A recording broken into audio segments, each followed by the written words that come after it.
My name is Jennifer Oakes. My name is Rachel Hankel. And this is Confessions of a Retired Disney Princess, Part 2.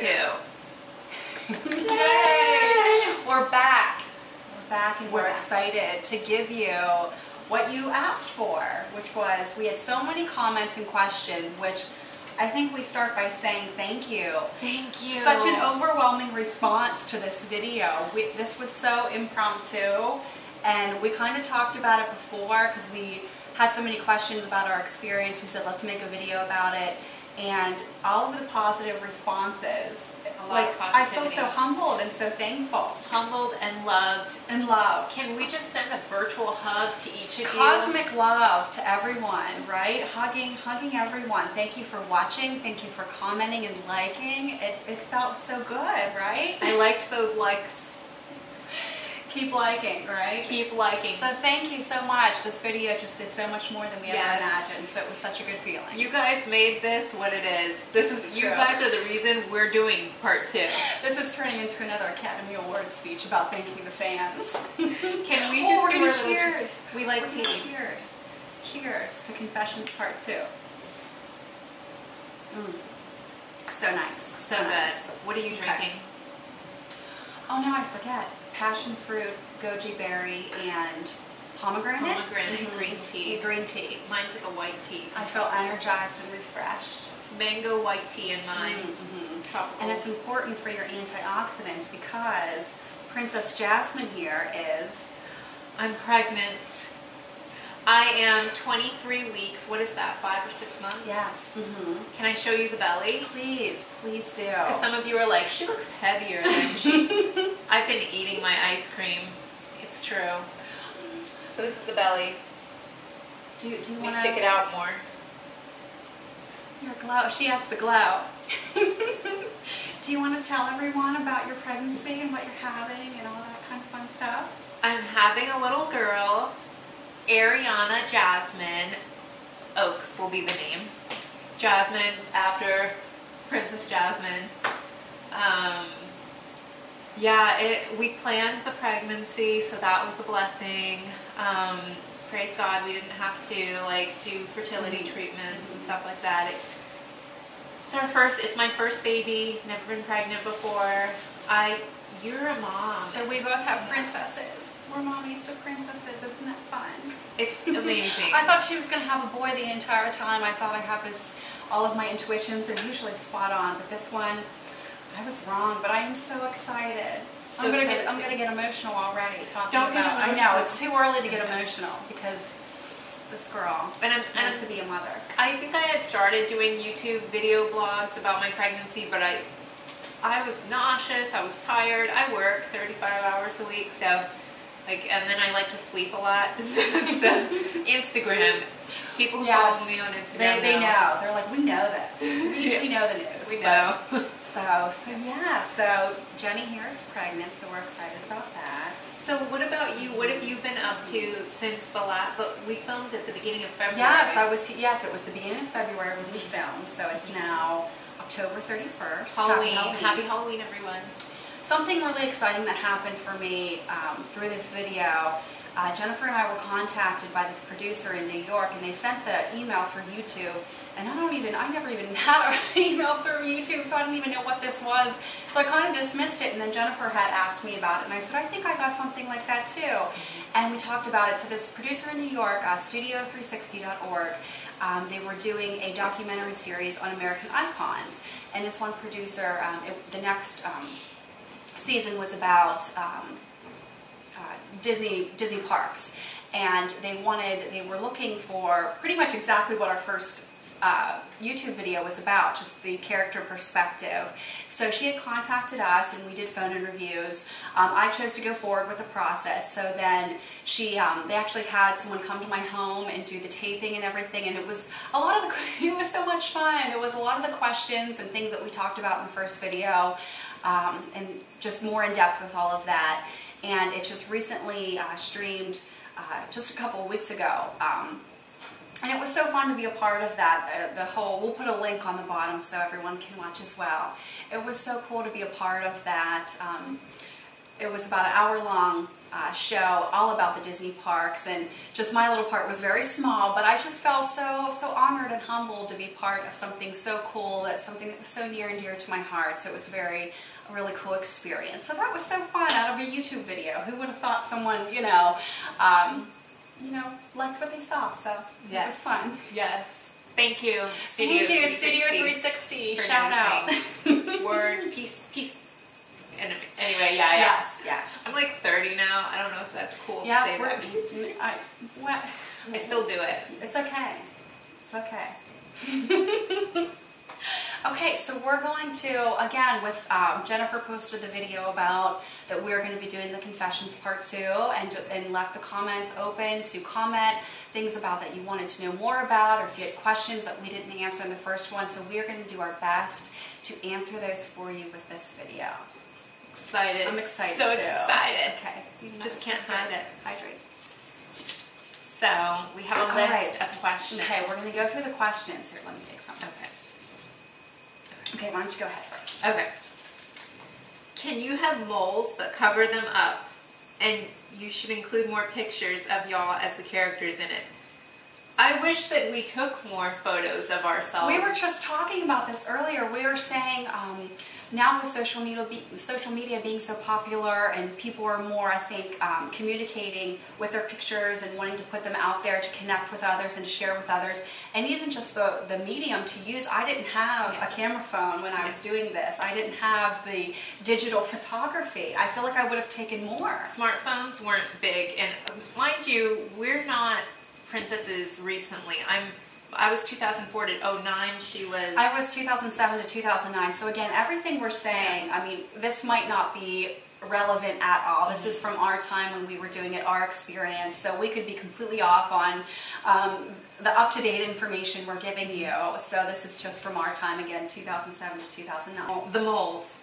Can you have moles but cover them up? I think you can. I totally think you can. I'm sure we'll get a lot more of these, but I think everyone is so concerned with these little things, like these moles, these freckles, these little things that you probably are much bigger in your mind than they are in person. And I think that, sure, you can cover it with makeup, or it might not be a big deal at all, actually. Yeah, just cover, I mean, I guess it depends on how, if it was like very large sticking up, but if it's something that you can cover up and it almost like Cindy Crawford's purse looks like it would, but if it would have stuck out like the witch in Snow White, you know. But probably more on your face, that would be more of a concern. But most of the princess costumes, you're going to show your décolleté or your arms. Yes, absolutely. Yeah. I don't think that would compromise character integrity if you had something like that. So please don't sweat the small stuff when it comes to that. So. Yeah, do it anyway. Maybe the casting won't notice. Absolutely. That you have the like I said, it's probably bigger in your mind than it is that anyone else would notice. So great question. Okay, let me go ahead. When you are an actual princess, do you have to do your own makeup before you get there, or do they have people that do your makeup and get your wig on, etc.? Great question. So they teach you how to do your own makeup. You have someone from their cosmetology department do your makeup for you, because we want to maintain character integrity. They want all Snow Whites to make sure that they're doing the specific eyeliners the same, everything else is uniform and the same. But that's only in the beginning. That's only in the beginning, yes. Like the first couple days. Right. How it was for me, they taught me how to do the makeup during training. Okay. And then, so you would be allotted a certain amount of time in the beginning of your shift to go to cosmetology and do your makeup and prepare your wig. And so you did it yourself. They provided you with for me, for Snow White, it was the eyeshadow, eyeliner, lipstick, and blush. What were you provided with? They gave me everything when I first started, but I didn't use any of it. It was Ben Nye makeup. Ben Nye. BENNYE. But, and on watching the Big Fat Greek Wedding film, I saw that she was using Ben Nye. Anyway, cool. But I didn't like that makeup. I always wore MAC makeup. When you're a Disney character, you can get discounts at MAC Cosmetics store. So I used to go buy all my makeup there. Yes, I use the MAC makeup as well for my foundation, primers, everything like that. I think for Snow White, though, that it was really important for, I remember I didn't like the midnight brown eyeshadow. It didn't go on very well, but the blush was literally red. And so it was very important to have the matching cheek color. And of course the lipstick was, you know, it wouldn't come off for days. Sometimes for me it was so lipstick wasn't. I did like their midnight lipstick because that stuff forever. stayed on. So, but everything else like the foundations and powders and things like that, Did it dry out your lip? It didn't dry it out. It just was very. I guess it would be comparable to any longwear lip wear you would get, but extremely high end. But way long. Yes. Yeah, I don't even think like the best market. Yeah, like, I remember there was a time when my daughter was very small. She got into my lipstick. It's like those classic things where your little girl gets into your makeup. And I had saved my Snow White lipstick because why not? And that is the one that she got into, and she had it all over her face. And I said it was like of all the lipsticks that she had to get into, did it really have to be the Snow White one that was made not to come off? It was glowing when she said it. So it was like it was the cutest thing ever. But I was like, are you kidding me? Did it have to be this kind? So.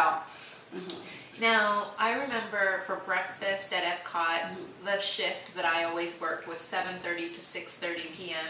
And so I would clock in at 7:15, but then I had like an hour to get ready. Yes. Like you had time to go pull your costume from the wardrobe building. You had time to do your makeup. You could chat a little bit. Right.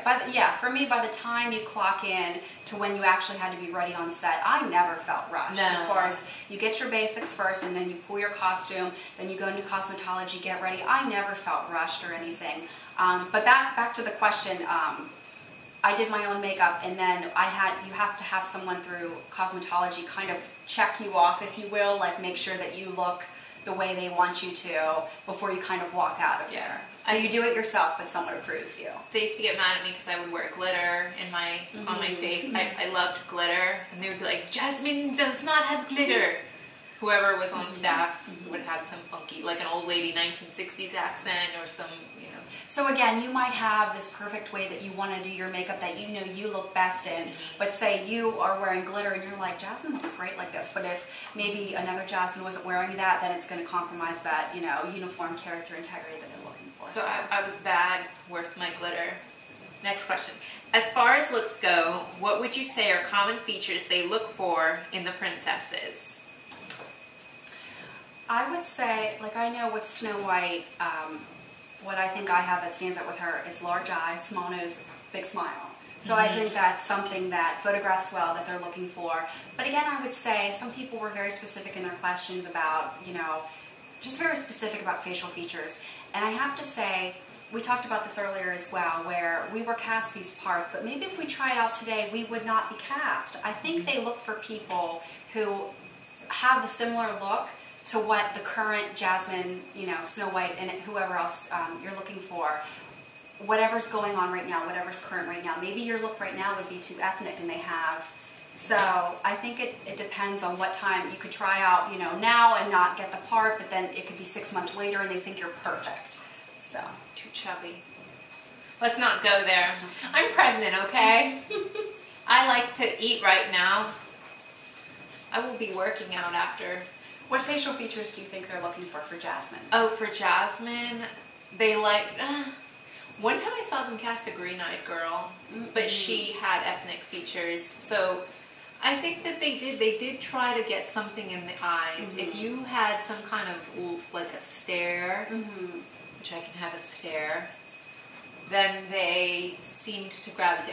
I noticed that with all of us. Like, we all had a stare. There was something, but that's what I'm saying. There was something, all the other Jasmines that you would have known at the time, there's something about all of you that stood out. Oh, and good smiles. Everybody, no matter what it is, face character, even if it's not a princess, smile. And having it come from within and truly feeling that, I think is the biggest, but we'll talk more and about having a happy disposition, like if Absolutely. you can portray that, that you are again, energy is so much more important than I think that any facial feature we could ever have. But we'll talk more about that in like the audition and things like that. So there's a second question on here. please go ahead. Yes. Oh, also, do you think they will mind that I have freckles? Should I get rid or cover them up? I don't know how you get rid of freckles. Ariel had freckles. Yeah, we don't want any laser surgery. I think if you have freckles, you're going to have fair skin anyway. So fair skin is easy to cover up with makeup. Yes. So if you have freckles, I'm assuming that you have fair skin tones. And I don't have freckles. A lot of my relatives do. We're a very Irish family, redhead freckles, and so I know that they're very easy to cover. So again, we kind of talked about that with the moles, where I don't think it's a big deal at all. It's probably bigger in your mind than what a casting director would look for. Yeah, I mean, if it, and now we have that other princess, Merida. Merida. Dude, you can get away with freckles. Go for Ariel. Go for the ones you think you look like. Yes, use your features to your advantage. And if you watch the first video, I talked about how I was made fun of for my fair skin when I was younger, and it got me to be a Disney princess. So use what you have and embrace that. And go for it. And be realistic. If you have freckles, don't try to be Princess Jasmine. Don't try to be Pocahontas or Mulan. Exactly. So, perfect. Okay. Do you need to have perfect skin to be a Disney princess? Are a few spots of minor acne scarring okay? Did you know any of the other princesses that didn't have flawless skin when you worked at Disney? I had such, my skin for me, I got a little anxiety sometimes because I did the princess part-time. So, and I did massage the full-time. So whenever I knew I was coming up on one of my Disney shifts, I was so afraid that I was going to break out or something. Because also when you think about it, you have all this makeup on and you're in this 90-degree heat, and makeup and being in the heat and constantly reapplying is not very good for your skin. So I was so afraid I was going to break out all the time. But really, if you get good quality makeup, you can cover that stuff, you know? I'll be honest with you. I was on birth control when I did Princess Jasmine, and I would not recommend getting on birth control. I had a lot of, later on, I had a lot of side effects that were not good. But my skin, I'll be honest, was flawless while I was on birth control. But I knew other princesses who had, one of the media Jasmines who was picked for all the commercials, and she was like the Jasmine that you wanted to aspire to be, had really bad acne. So don't let your acne scare you away from auditioning, because I envied her being on commercials and things like that. And I had the flawless skin. I thought I looked like more like Jasmine, and I was like, I don't have, I have the flawless skin. I have the flawless skin. But she could dance, and she looked like Jasmine. And she did have, I'll be honest, like she did kind of have more of Jasmine's features. Like my jaw can be a little bit wide and strong. Hers was more narrow at the bottom. So I see why they did it. And if you are having an acne problem, I do think it's so much of a wiser route if you work from the inside out, working on your diet. I really do believe in that you are what you eat. So if you are putting good things into your body, that's a lot of times acne comes from that. When you put all this junk inside your body, it's coming out in those ways. So of course makeup can cover anything, and you can work on that and do all these tips and techniques to cover it. But if it's more than just an occasional thing, you might want to work on a different kind of way to cover that. But I know that one time I was doing a shift and I actually had mosquito bites all over my arms. And I just felt, maybe they wouldn't have thought it was a big deal, but I felt so uncomfortable. I didn't feel like I was going to give my best performance going out there, in Snow White's signature, standing like that and then hop all these. So I just did a fur, shift for that time. So, and they have other people that they call spares, so they would call someone who was a spare and have a princess go wherever I was supposed to go. So say you had a horrible breakout or something where you just did not feel right, whether someone told you or not, they can work around that. So, and also I'm very curious about this. When you have a part and are working there and stuff, do you come to work all made up and in costume, or do you get ready there? You get ready there. You get ready there, yes. Like you come how you would. I used to come like freshly. I would shower in the morning, make sure my skincare routine was done, my teeth were all clean, shaved everywhere, and then I would have my duffel bag, of all my stuff, with my makeup, and I would trot into work all like super cool 22 at 7:30 a.m., 7:15 a.m., clock in by 7:30 because you didn't want to be late. And then I had the time to get ready, like in the costume, and so. Yes, I would come in with no makeup on. Yeah, no makeup. No makeup. And that's when girls would, like girls who weren't princesses, who wear fur, would judge you and like look at you. Do you really look like? Because they were upset, they were frustrated, right. and I understand. I do too.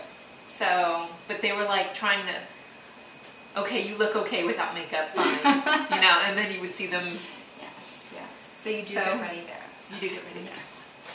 How tall are you both? Can you both sing? Could you do princess makeup tutorials? I love their makeup.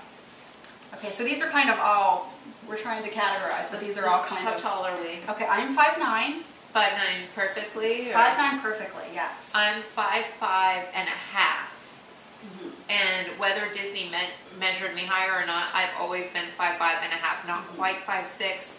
But sometimes I lie and say 5'6". We'll talk more about the height ranges later. Yeah. Can we both sing? No, me not. If you watched the first one, I did go to performing arts camp and you learned, you know, singing, dancing, acting.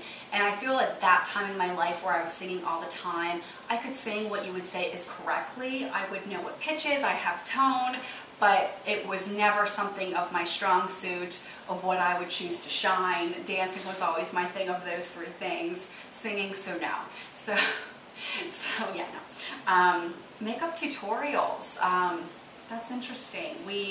I think for Snow White, that's not too much of a interesting tutorial. I think Jasmine would probably be the most interesting.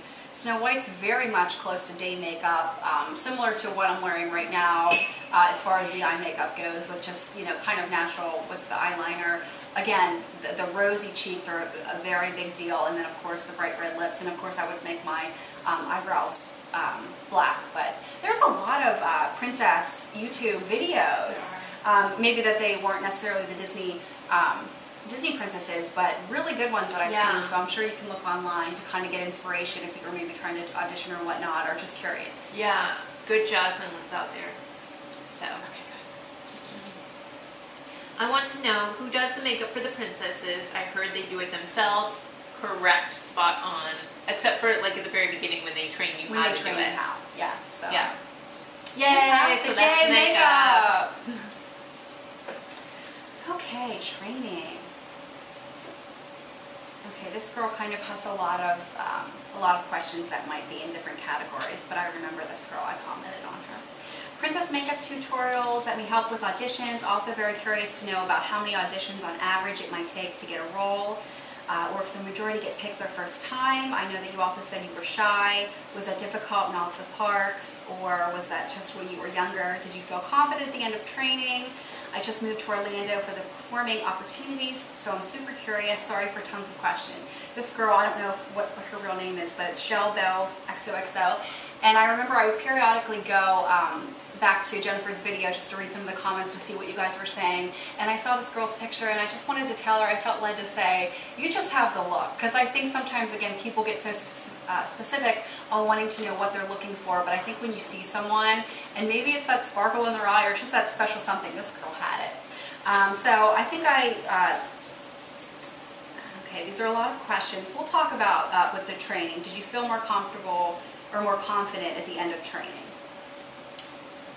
Yes, I think it did kind of help. I kind of already had a sense of what I would do if I was ever cast to be Princess Jasmine, because I had watched her in the park. I think I mentioned I had an annual pass that my fiance or boyfriend bought at the time, now his husband. But so I used to see her, so I kind of had an idea of what the job entailed.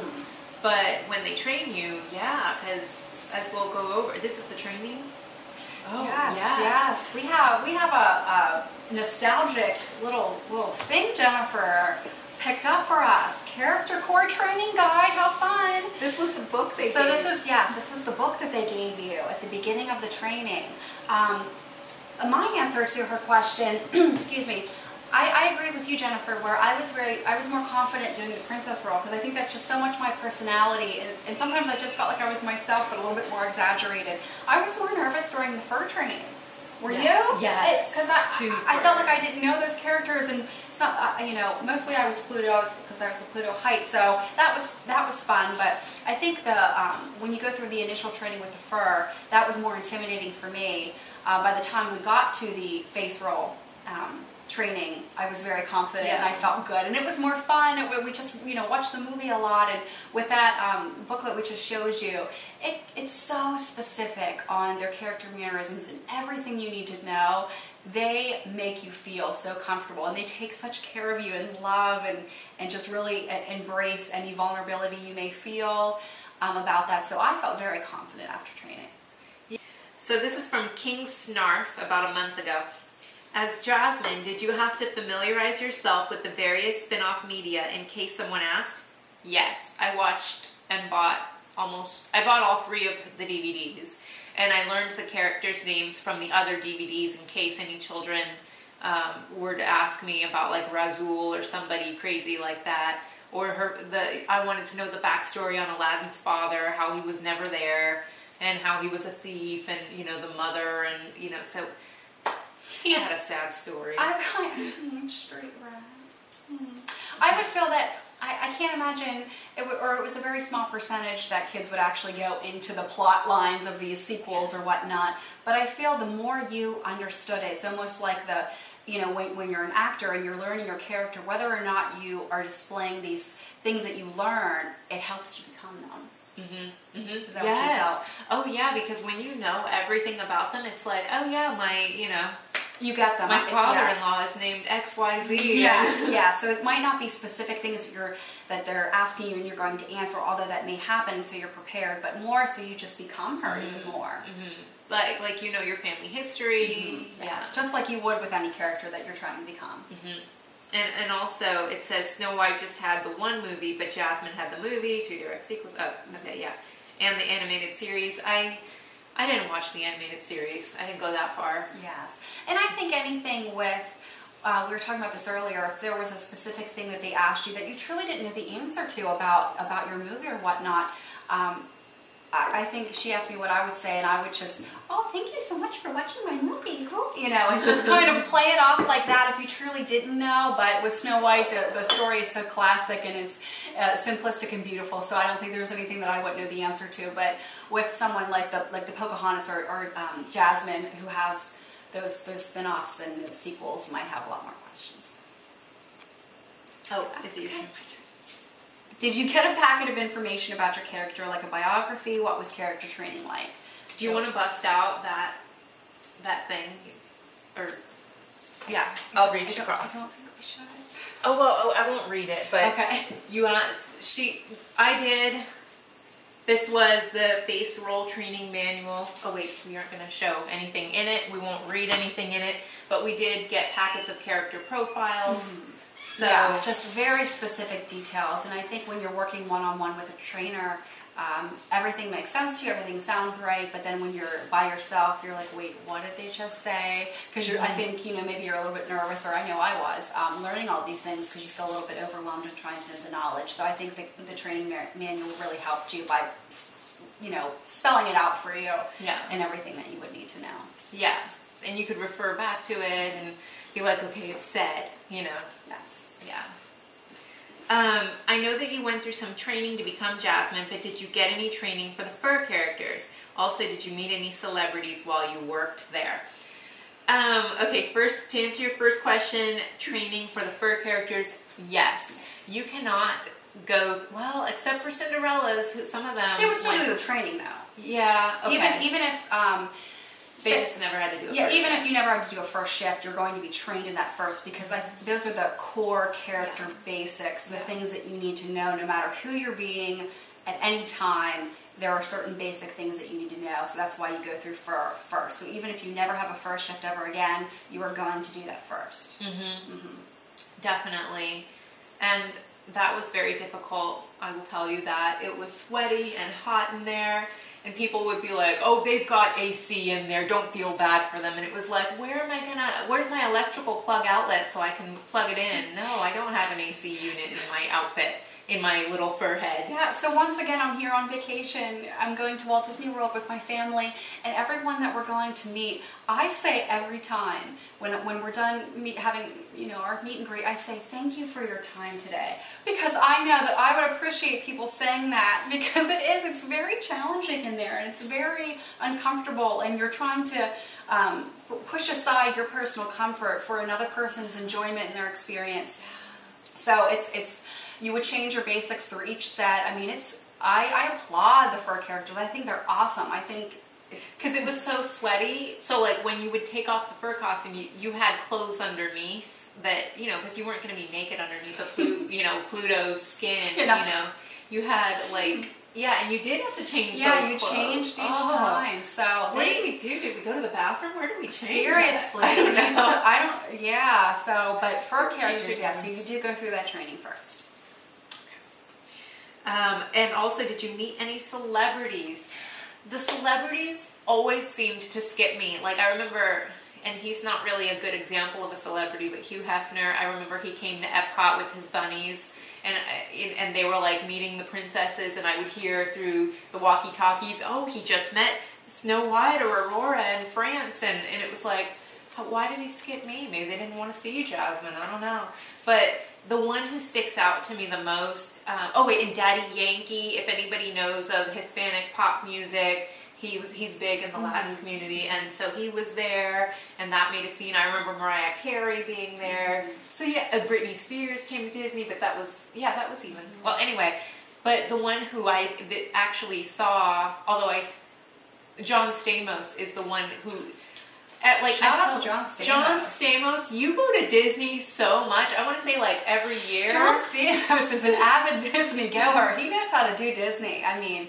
Yeah, he was there a lot. He went to the spa. He went to the spa. I was gonna say, as far as my celebrity experience goes, I didn't have anything like that when I was Snow White. More experiences just being a massage therapist at the Grand Floridian. I had more of that than being the character.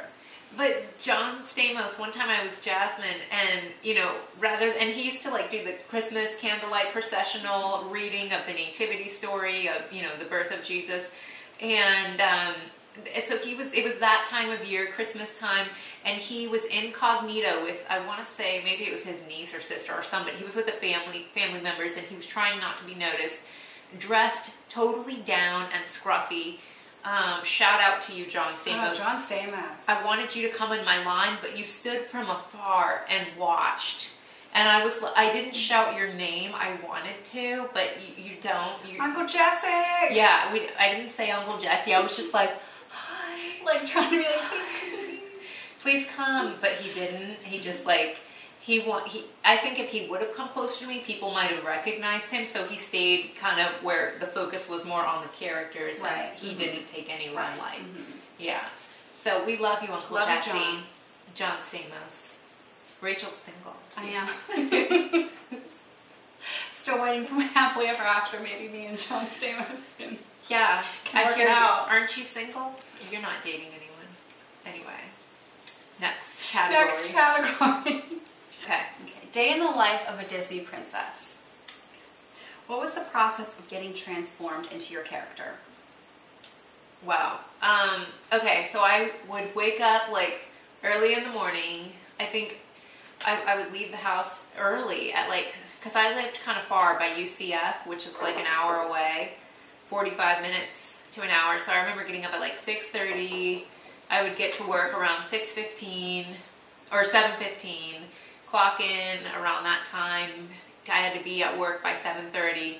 And then I swiped my card. I would go check in at the main front desk because they wanted to make sure, is Jasmine here? Is Snow White here? Is Aurora here? Okay, good. We can do breakfast this morning. Because otherwise they were going to be calling the spare or somebody. So there was that. I would go pull my costume from the costume department. I would go pull everything and I would go change into my costume in the locker room for girls. I would then, with my clothes, my street clothes were in my duffel bag, and I would walk around with my Jasmine uniform on, but still like no makeup or hair done, and that's when the girls would notice you and be like, Judgment. Judgment. Does she look like her without makeup on? And I was 21 and, you know, birth control, flawless skin. So, yeah, like, and so it was kind of like, you know, but I was nice. So, you know, you try to be nice to people. So it was kind of like, okay, I can't hate you. But then I would go to the makeup room, do the makeup. I would put a wig cap on. Put on those false eyelashes. When the false eyelashes were on, like, you knew that things were starting. It's getting serious. It's getting serious up in here. You know, I remember a backstage tour at Epcot used to come by and see me without, like, they would always come at the minute just where I was putting my wig on. So I remember then the cosmetologist would bring you your wig. I think it was, what size wig were you? I don't remember what size. I think I was like 40 or 41. You don't remember the numbers? I don't remember the numbers. Well, now that you said that, wow, the numbers. I want to say 40. Was now it 40? That you said that, because okay. Yeah, that sounds right. You have a wig size, and so then they would fit the wig on you. Did it look good? Did it look funky? And then they would fix it so that it looked like your real hair. Pin it in. And then they would, the cosmetologist would look you over and be like, "You're good. You're good to go. Go make some magic." And then you would pick up your duffel bag, your makeup, all your stuff, and then you would, looking like Jasmine, but with your blue smock, walk to your break room. And it was in the Norwegian pavilion backstage, so you would see all the cooks and chefs, you would see the waiters, and everybody would look at you. You got used to stares, didn't you? Get used to people staring at you, because then cast members who maybe didn't see the princesses so much would get excited. Like maybe, oh, there's Snow White, you know, and it was kind of like, oh, because you have to perform for them. So and everyone calls you, "Hi Snow, hi Jenny," right? Yeah. So, you know, it's all, I forgot that how excited, other cast members who don't normally work with you, that they would get excited when you were walking to your set. Did you feel like you weren't allowed to be depressed ever or have a bad day? I did. Yes, I know what you mean. I mean, it's my personality. I'm always in a good mood. I'm always, you know, that's just who I am anyway. So it's not like I thought it was very difficult to do that. But you're right. That just came back to me. Like when you're walking to your set, you do see all these people who aren't necessarily in entertainment, so they're not used to seeing you. And they do get so excited, like, the people in the kitchen and everything, "Hi, good morning, Snow," and I would, you know, just treat them like I would a guest. Because the kitchen staff did favor you. Somebody mentioned something about special treatment, and I remember them giving us like, "Oh, we have some leftover breakfast. Go give it to the princesses." Absolutely. In the break room, we would get, they would come out with trays of drinks of different options, lemonade, iced tea. We'd have, we have this left over from this rotation. You know, do you want little? But they did used to serve us beverages and like beverages, absolutely. Yeah. And fur characters, I don't think they got that. No, we didn't. I mean, there was Sorry, water. fur. Yeah, there was water there. There certainly wasn't your choice of lemonade They got or Gatorade iced tea. and water. Yeah, Gatorade and water. But I had Diet Coke. But I was very grateful though, and I always appreciated that because I knew they didn't have to do that. They didn't have to. And they did, so I was very grateful for that. Yeah. So, way to answer that. Good job. Did you finish that? Yes, I finished mine. Okay, is it mine? Okay. When they had you put the wigs on, did they use a wig cap as well? Weird question, I know. How did children who wore the same costume as you react when they met you? What were the best and worst experiences of all ages? And have you ever had any negative reactions? Again, this is kind of many questions, so we'll answer the one about the day in the life. We were talking there, so basically about the wigs. We did wear a wig cap. Jennifer mentioned about the different sizing. Now, did they fit you for the sizing in the training? I can't remember that. When did you know what size wig you were going to wear? In the training. In the training, okay. When they were teaching you to do your makeup, I think that's when they did it. Because I remember when I put my makeup on, I had my wig cap on the whole time, and then they had this line of all the Snow White wigs, and mine just kind of had my name on it, sticking out of the styrofoam. Is that how it was for you? Yeah, I think they recorded it down. Right, exactly. So the girls who worked in cosmetology would have everything set up for you, so it's not like I went around looking at all these Snow White wigs for a size that would fit me. Right. I just remember walking to the shelf, and it would say, you know, my name on my wig, and it would go from there. Your name was always on it. They knew who was going to be be working that day, so they knew. And the wigs they're the same, but certain styles are different. Like if you're in the castle show or doing a parade, like the Snow White bow, the normal one is just the plain ribbon, but castle show is a lot bigger and has sequins on it. Are Jasmine's wigs different depending on what you're doing? No, I had the same little tiara. You guys had cool headpieces. So yeah, and all the wigs just changed. All the princesses got this revamping, if anyone noticed, in the merchandising. So it was when I was here in February and we met all of the princesses, and then seeing them now, they all have these different hairdos and everything. I kind of have mixed emotions, but I don't know. Yeah. I like classic. So, but yeah, so that's answer.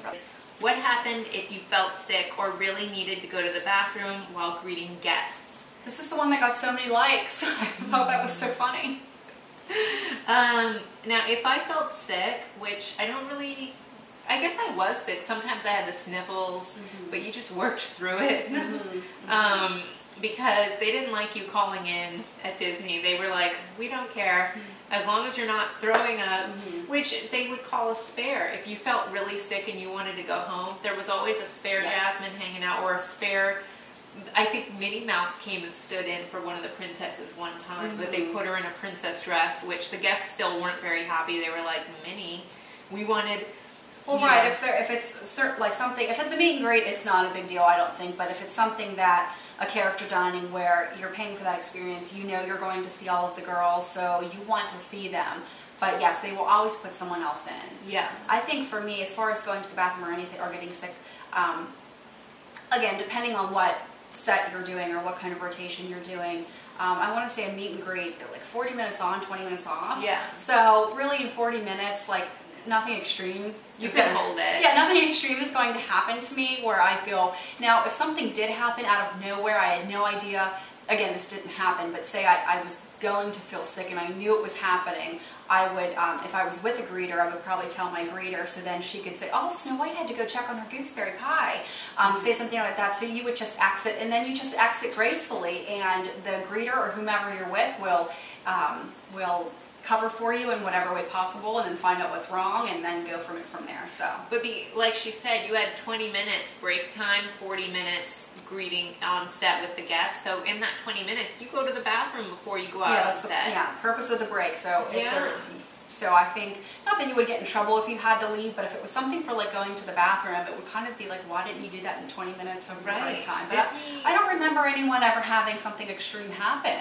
What other other girls job? I worked with? What job do you get paid the full hour for, but you get 20 minutes break, 40 minutes work? Exactly. So, yes, I don't know anyone I've ever worked with who had something like that happen to them where they needed to, I know like when you're a fur character, if something happened, whether it's something inside your costume, something is in your eye, something like that, it's the universal to go like that, It's kind of a code to tell your greeter, like, get me out of here.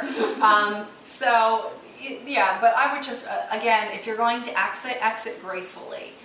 And walk with purpose. That's another big Disney thing, is walking with purpose. So even if I am Snow White and I need to leave, I'm going to leave gracefully and not so a guest isn't, why is Snow White running and crying? So if you're leaving, leave gracefully, I guess I would say. Yes, always. Princess swag. Princess swag, I like that. And then, did it ever get repetitive? For me, it didn't get repetitive. Again, I only did this part-time, and it was only 2007 to 2009. So I didn't do this for a very long time, and it was only part-time. So for me, this was my fun job. This was, not that I didn't love massage, but this was fun for me. This was more like living my childhood dreams, and more than trying to get some kind of a paycheck. It was kind of, how awesome is it that I get a paycheck from, dressing up like a princess and interacting with guests. For me, it was just fantastic, and I loved every second of it, but maybe I would have felt differently if I would have done it every single day full time. So for me, it never got repetitive. Now I started part-time, loved part-time, because like she said, it doesn't get repetitive. When I went full-time, I didn't work just 40 hours. There were times when I was working 60 hours a week for weeks, months, 60 hours a week, and it did get repetitive. And so I went seasonal, and that's when I went into the spa industry. So yeah, But when I was seasonal, it went back to fun. It was so again. much fun again. And I think that's why during training they talk so much about character integrity, because when, say for example, say you're doing a dinner rotation, and if you're just trying to get through to the next set, it's like you're thinking, okay, table, this one, going around, okay, let's just do this and get this done. But you have to go back to that place where you're saying, you don't know if this person has waited, 7 years to come see you, and this is their first time, or I don't care if they come every day. Like, it always was such a privilege for me to do this, and I felt so grateful and thankful that I gave everything I had. But I know some people where it was just like, let's just go through the motions, but you have no idea what's going on the other side and how much they truly love that. It's like, give that to them. Mm-hmm. So I think that's why they talk about character integrity so much, for those reasons. Word. Let's see. Next question. Okay. If you speak more than one language, like Spanish for example, were you allowed as a character to speak that language to the guests when they don't know English? Very good question. One of the well, actually, I knew many people that lived in Orlando, worked for Disney as face characters, moved to Tokyo Disney, and then came back after having lived there 1-2 years, and they came back like practically fluent in Japanese, or in my opinion, they were fluent, because then we would get Japanese guests in line, and they would be like, da, da, da, da, da, konnichiwa, da, da, da, and they, and they spoke to them in Japanese, and the management never scolded them.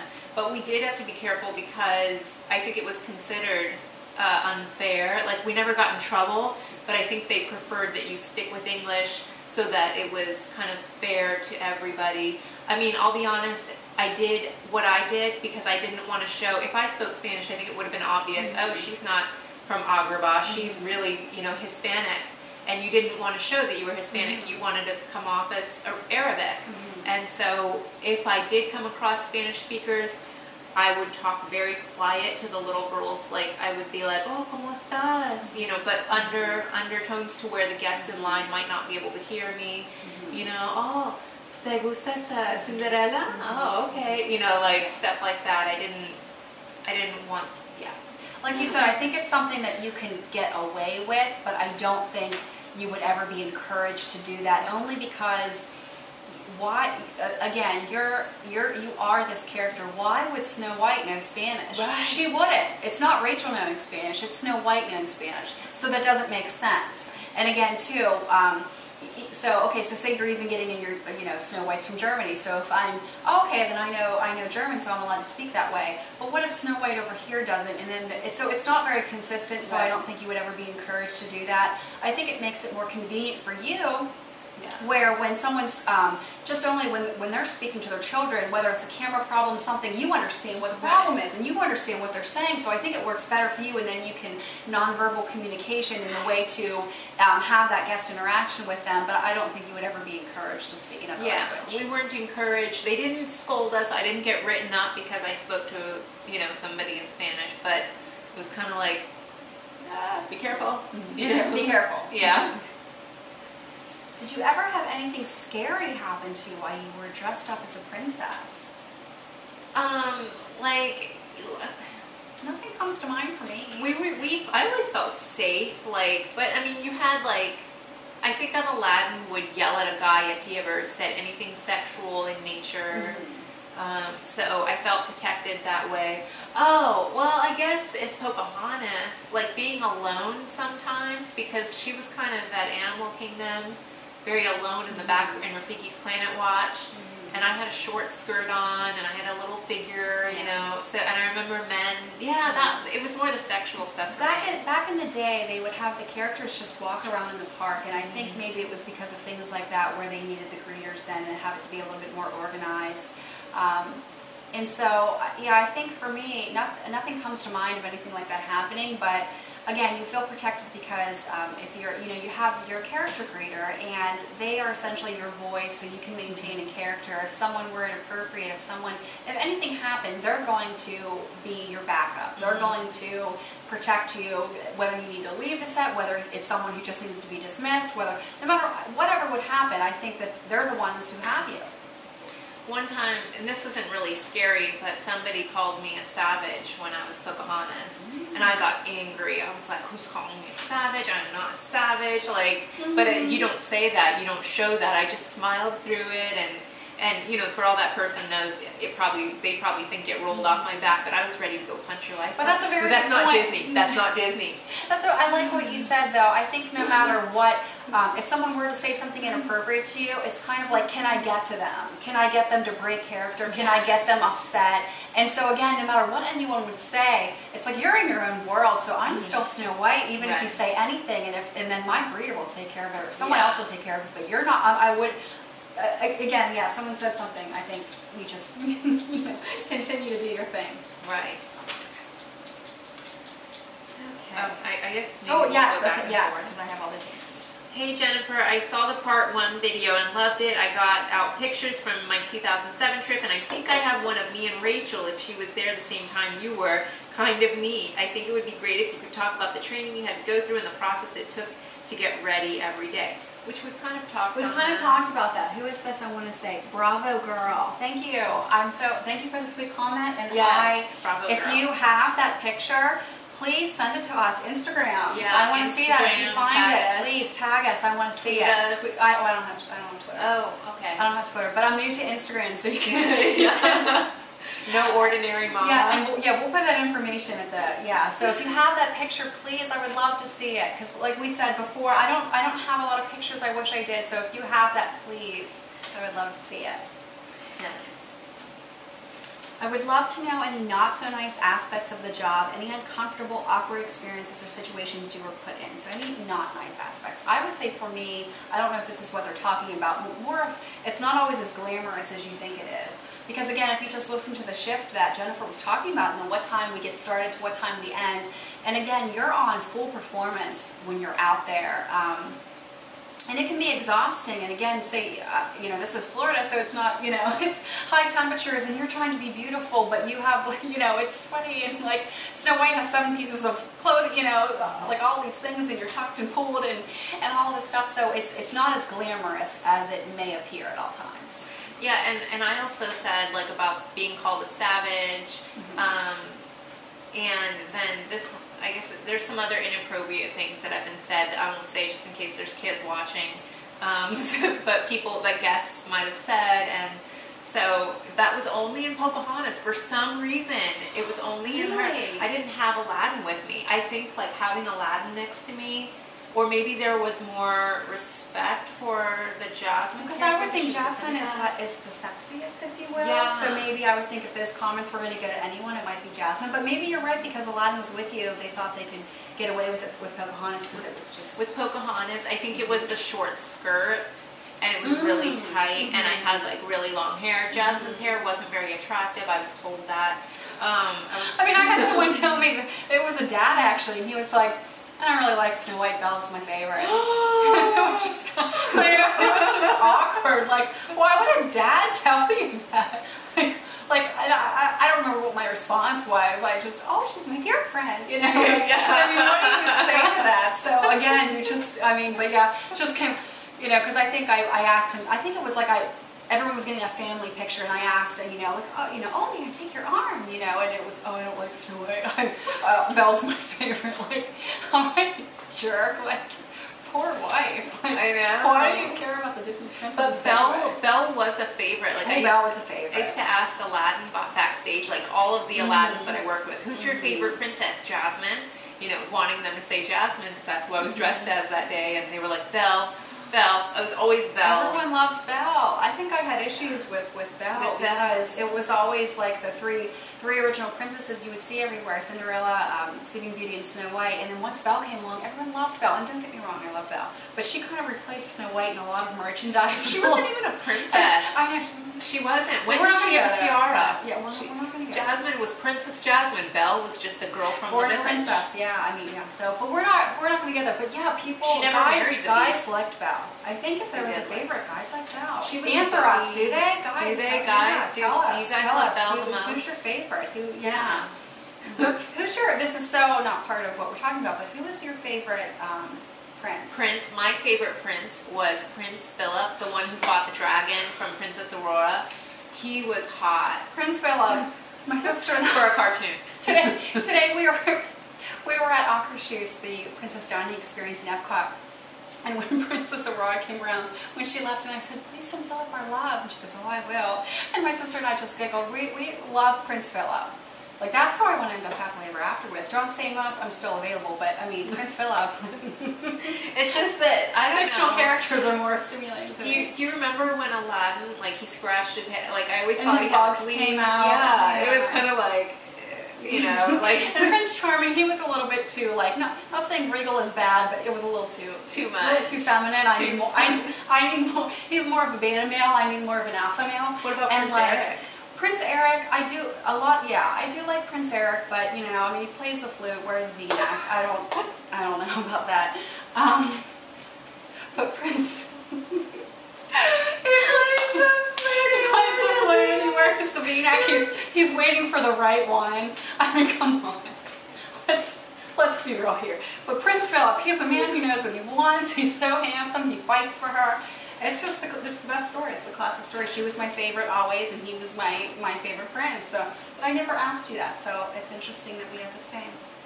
Yeah, and what about the new princes? Like, oh, Prince Naveen, total crush on him, and Flynn Rider. Don't get me started. They are right up my alley too. really, you like Naveen? Naveen, he's. No. Oh, really? You don't think so? Oh, because maybe he's mysterious to me, and he's like playful and fun, and I mean, he's certainly not Prince Philip for me, but I love how I'm talking about them as if like what's happening here? Bloopers? I don't know. But yes, Flynn Rider, Eugene, love him. Do they have a face character for him? Yes, Jennifer. They do? Yes, they have Flynn Rider. Guys, go audition to be Prince Charmings. You'll meet lots of girls. You'll have great fun. Everyone will love you. Like, oh, Everyone. if you... Yeah. Yeah. Cast member dating, character world, does it happen? Yes. Yes. Yes. Answer to that, yes. Okay, back on topic. Stories. Oh wait, did we finish that question? Oh, okay. Not so nice aspects of the job. Okay, we kind of. The princes were nice aspects of the job. They were the very nice aspects of the job. I'll continue mine. I would like to know if, while in character, either of you have ever signed the wrong name. No. I did. There was one time I didn't sign the wrong name. I think I was, because when you're signing, you're still talking to them because you always want to maintain communication. So as you're writing, you know, you're talking, and I think someone was telling me their name or saying something out, like it started with a P. So I started to write Princess, and or maybe they were telling me who they saw. I don't know, but I started to write Princess, and I was like, and so I just wrote Princess Snow White, and even though she does not sign her name like that, I thought it was much better to say Princess Snow White than to start to P-R-I and cross it out. Right. So I just wrote Princess Snow White, but that was the only time I've ever done something like that. Oh, somebody wrote like bad guest experiences. That was another question. Sweaty guests with bad breath, like not. Yeah. Again, like we talked about before, where things aren't always as glamorous as you think. And we talked about in the last video about the kids with the sticky fingers, ice cream hands. Yeah. And it was so cute today, again, when I was saying that we were at lunch today. You know, our kids are eating pizza, and every time the princess was coming around, we would wipe their faces off and clean their hands, just because, again, like, don't touch their dress like that.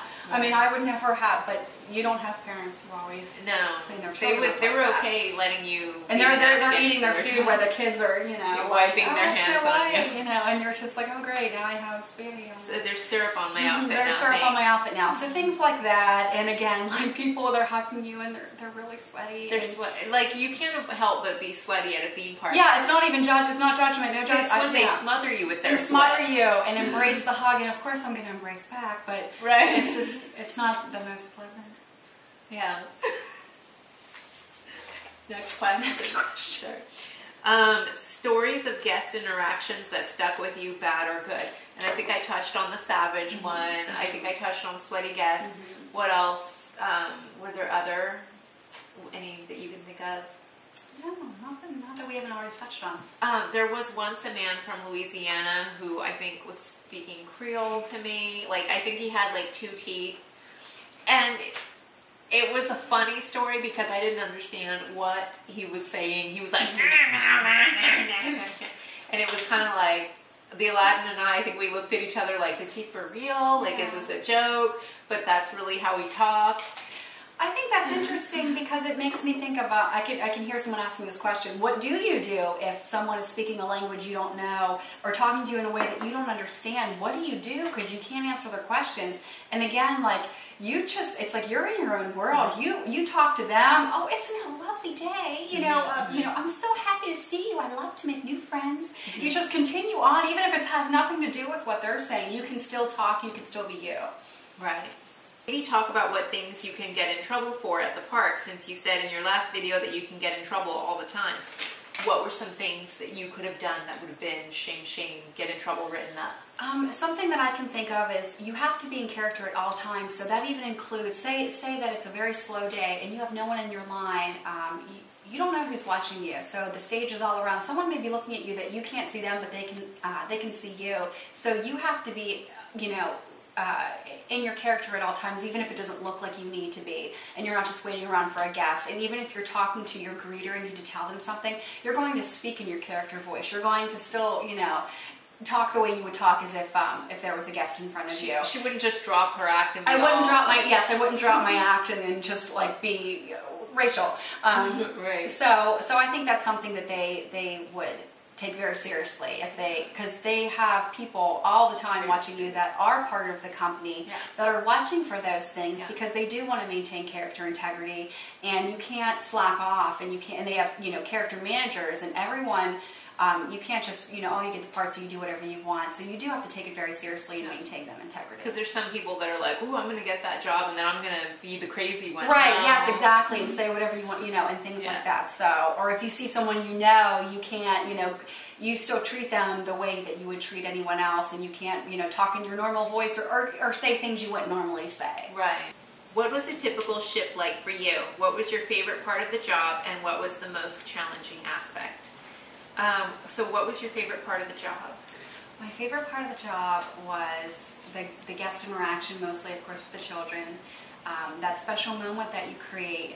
The pictures are fun and all those things and signing the autographs, but when I would lean down to their level and it would just be that, intimate conversation with them, and whether it was just commenting on their princess dress or what's going on with them, whatever would be just between us, I think, where mom and dad didn't hear anything that was happening, creating that moment that was happening on both sides. It was so special for me. With the most negative aspect, I think I touched on that before, with it not being as glamorous as it may seem, and just being very hot, and wanting to give your guest from the very first shift to the very last one, and you're tired and you want to go home and it's exhausting, but you still just maintain that character integrity. But it's challenging. It is. My favorite aspect, or it wasn't as noble as Rachel's, mine, because I wasn't a dancer, so any chance I got to perform, or do some kind of, where I was on a stage, like the parades, was one of my favorite parts of the job. Oh, I'm getting called to do the parades? Oh, great, that's a great day for me. Or random shifts were my favorite. I think I said it on Instagram that one time I was Princess Jasmine in Cinderella's castle, and normally that doesn't happen. Cinderella's always there. So it does not happen. So things like that, because I got to sit on her royal throne, or things out of the norm. Out of the norm for me, or for Jasmine in general.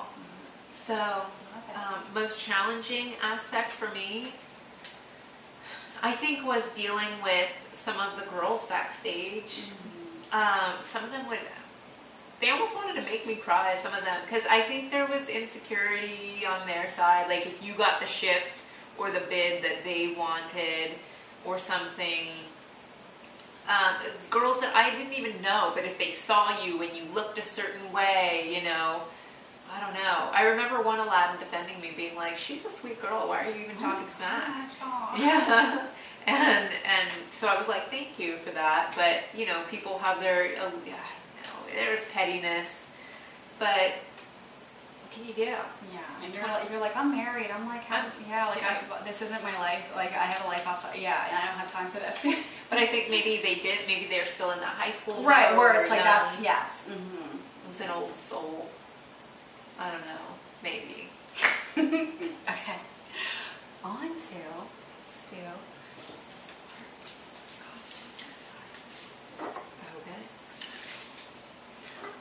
costume and sizing. Okay, how long does it take you to get into costume, and do you wash it yourself, and are there special Disney dry cleaners? We talked about this. Getting into costume, that's all included in your prep time. Once you pull your costume, as far as getting into it, it's not, Snow White, I assume Jasmine's a lot easier, it's the top and the pants. Snow White, you put, you have your tights on, and then you have your petticoat, then you have the skirt over top of that, you have your vest on, which is her white collar, and then the bodice, which zips in the back. Sometimes you would need someone to help you zip it in the back, and other characters, I know that we would all zip each other up, so. Repeat the question. How long did it take you to get in your costume? Oh, it didn't take me very long. I did need help strapping into the little bra thing that Jasmine wears, so I usually would just ask somebody who was in the changing room with me, hey, you want to do it? And usually there was a girl there who was happy to help me or something. But they do have Disney dry cleaning. Jasmine's outfit was dry cleaned like every day. You can't take anything home. Nothing gets taken home. You scan everything in and out. Yeah, they have barcodes. You check it in, you check it out. I mean, God forbid you steal stuff. They lecture you on, like, Mickey's shoe cost $800, at the beginning when you're But even if it was an accident, or say something like got in your bag somehow, they would be able to know from the barcode, oh, this is Princess Jasmine's top from Jennifer Oaks. Let's find out where it is and why it's still in the break room. So right, and then you would have to find it or something. So, my next question is, talk about the dress sizes for Snow White. The dress sizes for Snow White. Tatiana Vargas. Okay. Dress sizes for Snow White. I know the largest size was a 10.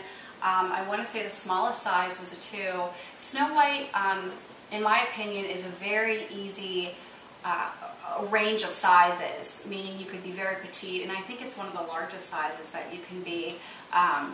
I wear a size 6 in a dress or jeans, and that is the size that I wore in the skirt, and then I chose the size 8 top because I'm a little bit bustier and smaller in the waist. So I did mix the sizes, so the skirt was different than the bodice, and you can find out what works best for you during your training. They will fit you for the costume, and but that's what the sizes were for the Snow White. I did find it true to size, but Disney sizing may be different. Anyway, I think now in stores you could be a size this in one store and this size in the other, so don't spend too much time thinking about, oh, I'm this size, I may not, because maybe in Disney size it's not going to be the same, so, Right. Yeah. Okay. Let's see. How did you stay in shape during your time working for Disney? I heard it's such a demanding job and you rarely have time to relax. I was thin when I got hired. I'm almost 5'6", but I never worked out because I had no time. I was in school Monday through Thursday, Fridays and Saturdays I worked. I guess I could have worked out on Sunday, but that was like the day I was running off with Michael somewhere. So I was skinny, but not physically cut. I watched what I ate. I ate a lot of salads, I ate a lot of fruits. Subway was my fast food of choice, or if I went to Wendy's, I ordered the salad, the chili salad. For McDonald's, I always ordered a salad, because I was confronted with fast food all the time, and so everyone else could be eating their Big Mac and fries, but I usually went with the Asian salad, grilled chicken. Sometimes I splurged and got the child's French fries, or I got a child-sized shake. So that's how So you made conscious choices, but you didn't really, right. You didn't have a huge lifestyle of... No, I regret not working out more. You could have if you were part-time. Right, like I was part-time, so that didn't... With this, she said, being so demanding, I just did this 2 days, so it wasn't my entire life. But for me, I think I had it easier because if I had a big meal the day before, she's in a huge skirt, so you're not too self-conscious about what, if the stomach area, where I think with Princess Jasmine, you're a little bit more concerned about that. And thankfully, I had the body type where I didn't really gain weight in my waist. It was going to go to my hips, and my hips were covered by the Jasmine pants. So yeah. Did you ever have an embarrassing wardrobe malfunction? Yes, because I walked out on set with sandals, like my street sandals, and because Jasmine has golden shoes, and I remember they were uncomfortable, so when I would get backstage, I would put on my flip-flops, and one time, you know, and you would get so comfortable backstage, and then it was like, oh, it's time to go back out on set, and I would walk out with my flip-flops. I think the guest might have said something, and I was like, and I would go like running back in, like, oh, 1 second, Jasmine will be right back, and guests were like, wait a minute, where are you going? Because they might not have noticed, or maybe it just, I don't know what they... That's so funny, I didn't know that one. I don't have... I noticed some of the princesses in pictures look like they could be maybe a size 10, is 8 the biggest size, and the costumes, they come in period.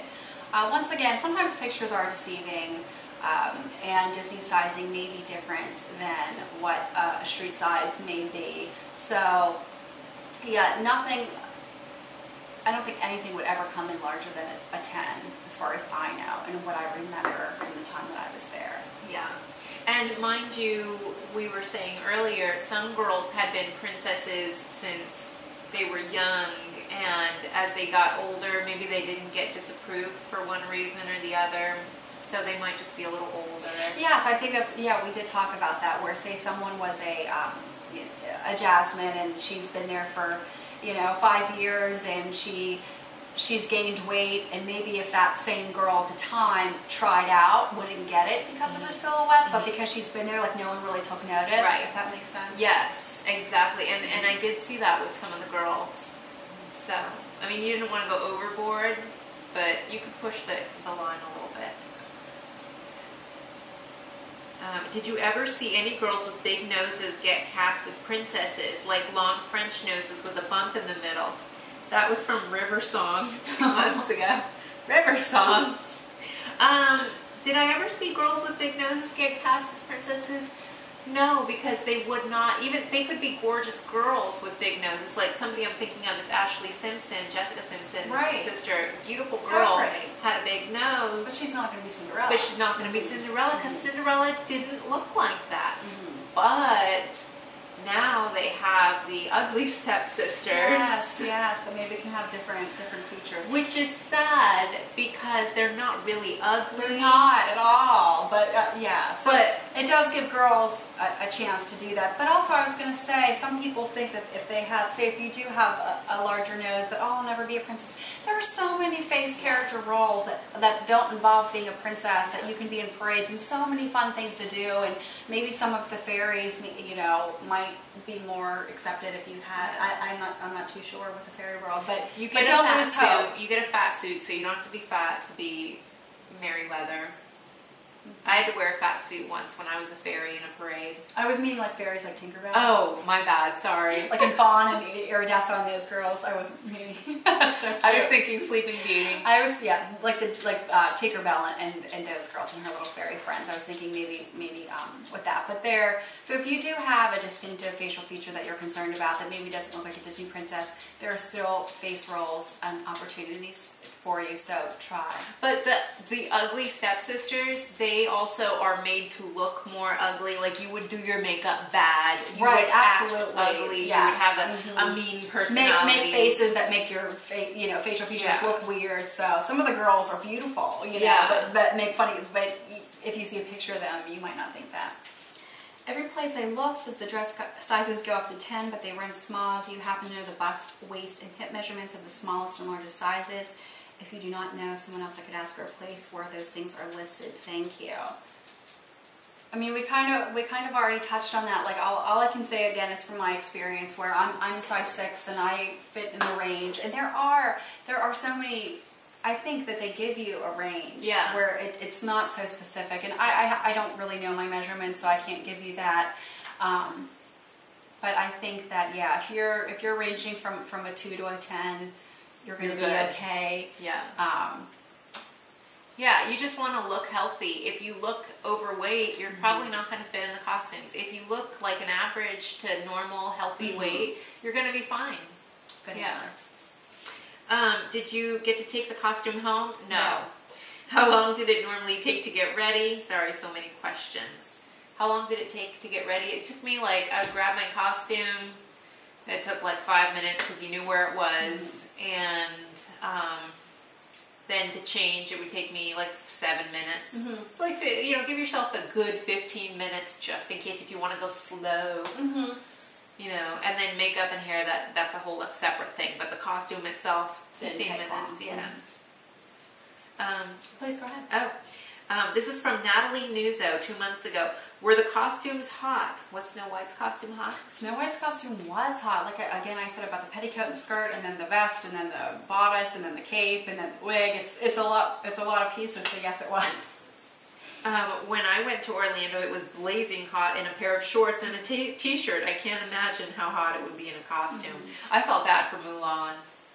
Mulan was like covered up with a wrap and like, you know, her little... They try to put you in shaded areas, obviously, and a lot of the attractions they're coming out with now, they're making special places for the characters to be, because they take that into consideration on how uncomfortable it may be if you're in the sunlight. But they do try to, if you're an outside location, they try to make it accommodating. Next section. Next section. This is behind the scenes. Ooh, this is going to be one of my favorites, I think. Me too. Okay. Let's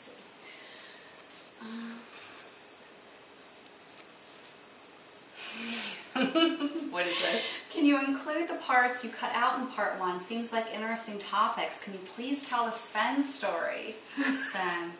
So, what am I going to do with you? So I'll tell you about the Sven story, because I had cut out about some of the Norwegian people. Mind you, I was married, so like if there was anybody attractive, I just avoided them like the plague. I was happily married too, so I really didn't care. My husband's like walking over. That got his attention. That got his attention. He's over in the background playing video games. But anyway, yeah, so I really, you know, it was like, oh, okay, that's a good looking person, but so what, you know, like my husband was a good guy. But Sven, so I did have to work with attractive people sometimes, and Sven was one of the waiters, and he, I was turned off though because he was also a smoker, so it was kind of like, oh yeah, even if I was single, it never would have worked out. Sorry, if you're smoking, people, come on, for your health, think about what, you know, anyway. But what infuriated me was he was attractive, but I remember going to like his tables because he was waiting on the tables, and it was Christmas time, and I had a big cloak on that I was covered up nice and warm, and he was like, oh, you know, he told one of the other server girls, so he couldn't even talk to me. He sent a girl over to tell me, oh, remove your cloak, like show off, you know, your assets or whatever, because I'll get bigger tips or something like that, or I don't know, but you know, they would kind of look at you, they were too shy to talk to you, and I guess I've heard that stereotype about the Scandinavians, they don't really hit on girls the way the Italian men might. But I just remember being like, you jerk, I'm keeping my cloak on just because you said that, you know? In spite of you. Like, I didn't care, you know? So it was like, I just avoided them, you know, or, but, you know, sometimes you couldn't avoid them, and then you had to be like, look, I'm married, you know? Like, I want to marry you.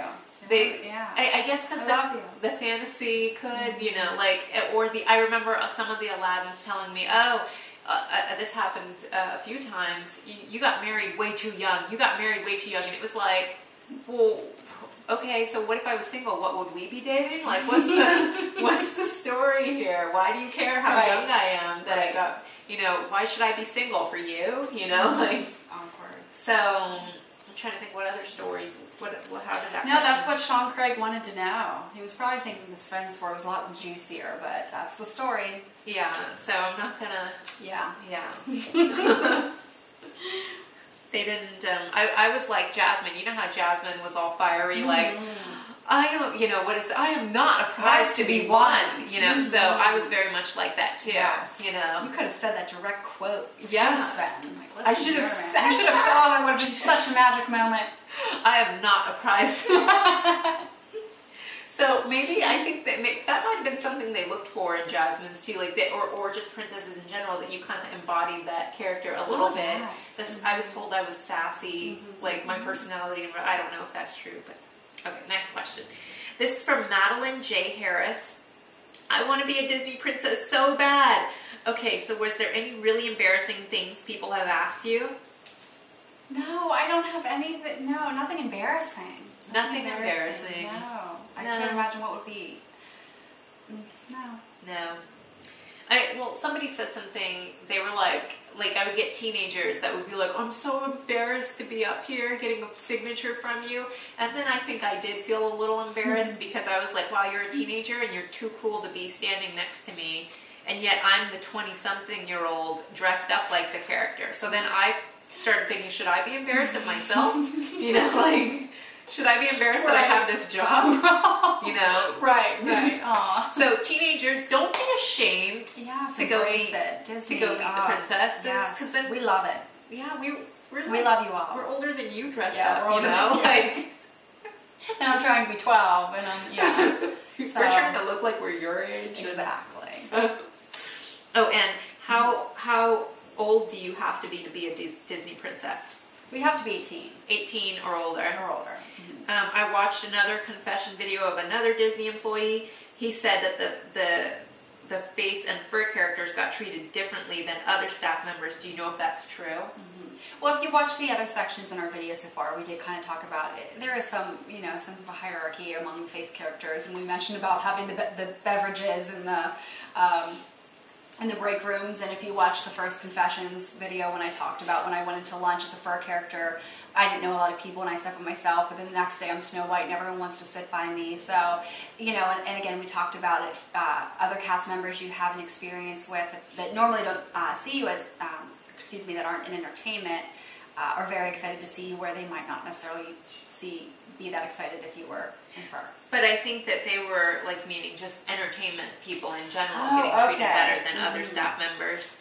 Like, did you feel? I did feel like entertainment definitely got better treatment. Oh, okay. Oh, see, I didn't see that point of the... Because we only had to work X amount of minutes in the hour, and then we got half the hour free. Yes, like you mentioned before, how often do you work 40 minutes and then get to do whatever you want for 20 minutes and get paid for the full hour, so... Our job was joyful. We had break rooms, we partied. We were like the spice in the Walt Disney World community, we're the fun, We did have fun. Even if you were fur, you were playing games. Oh, it was fun, absolutely, all of that.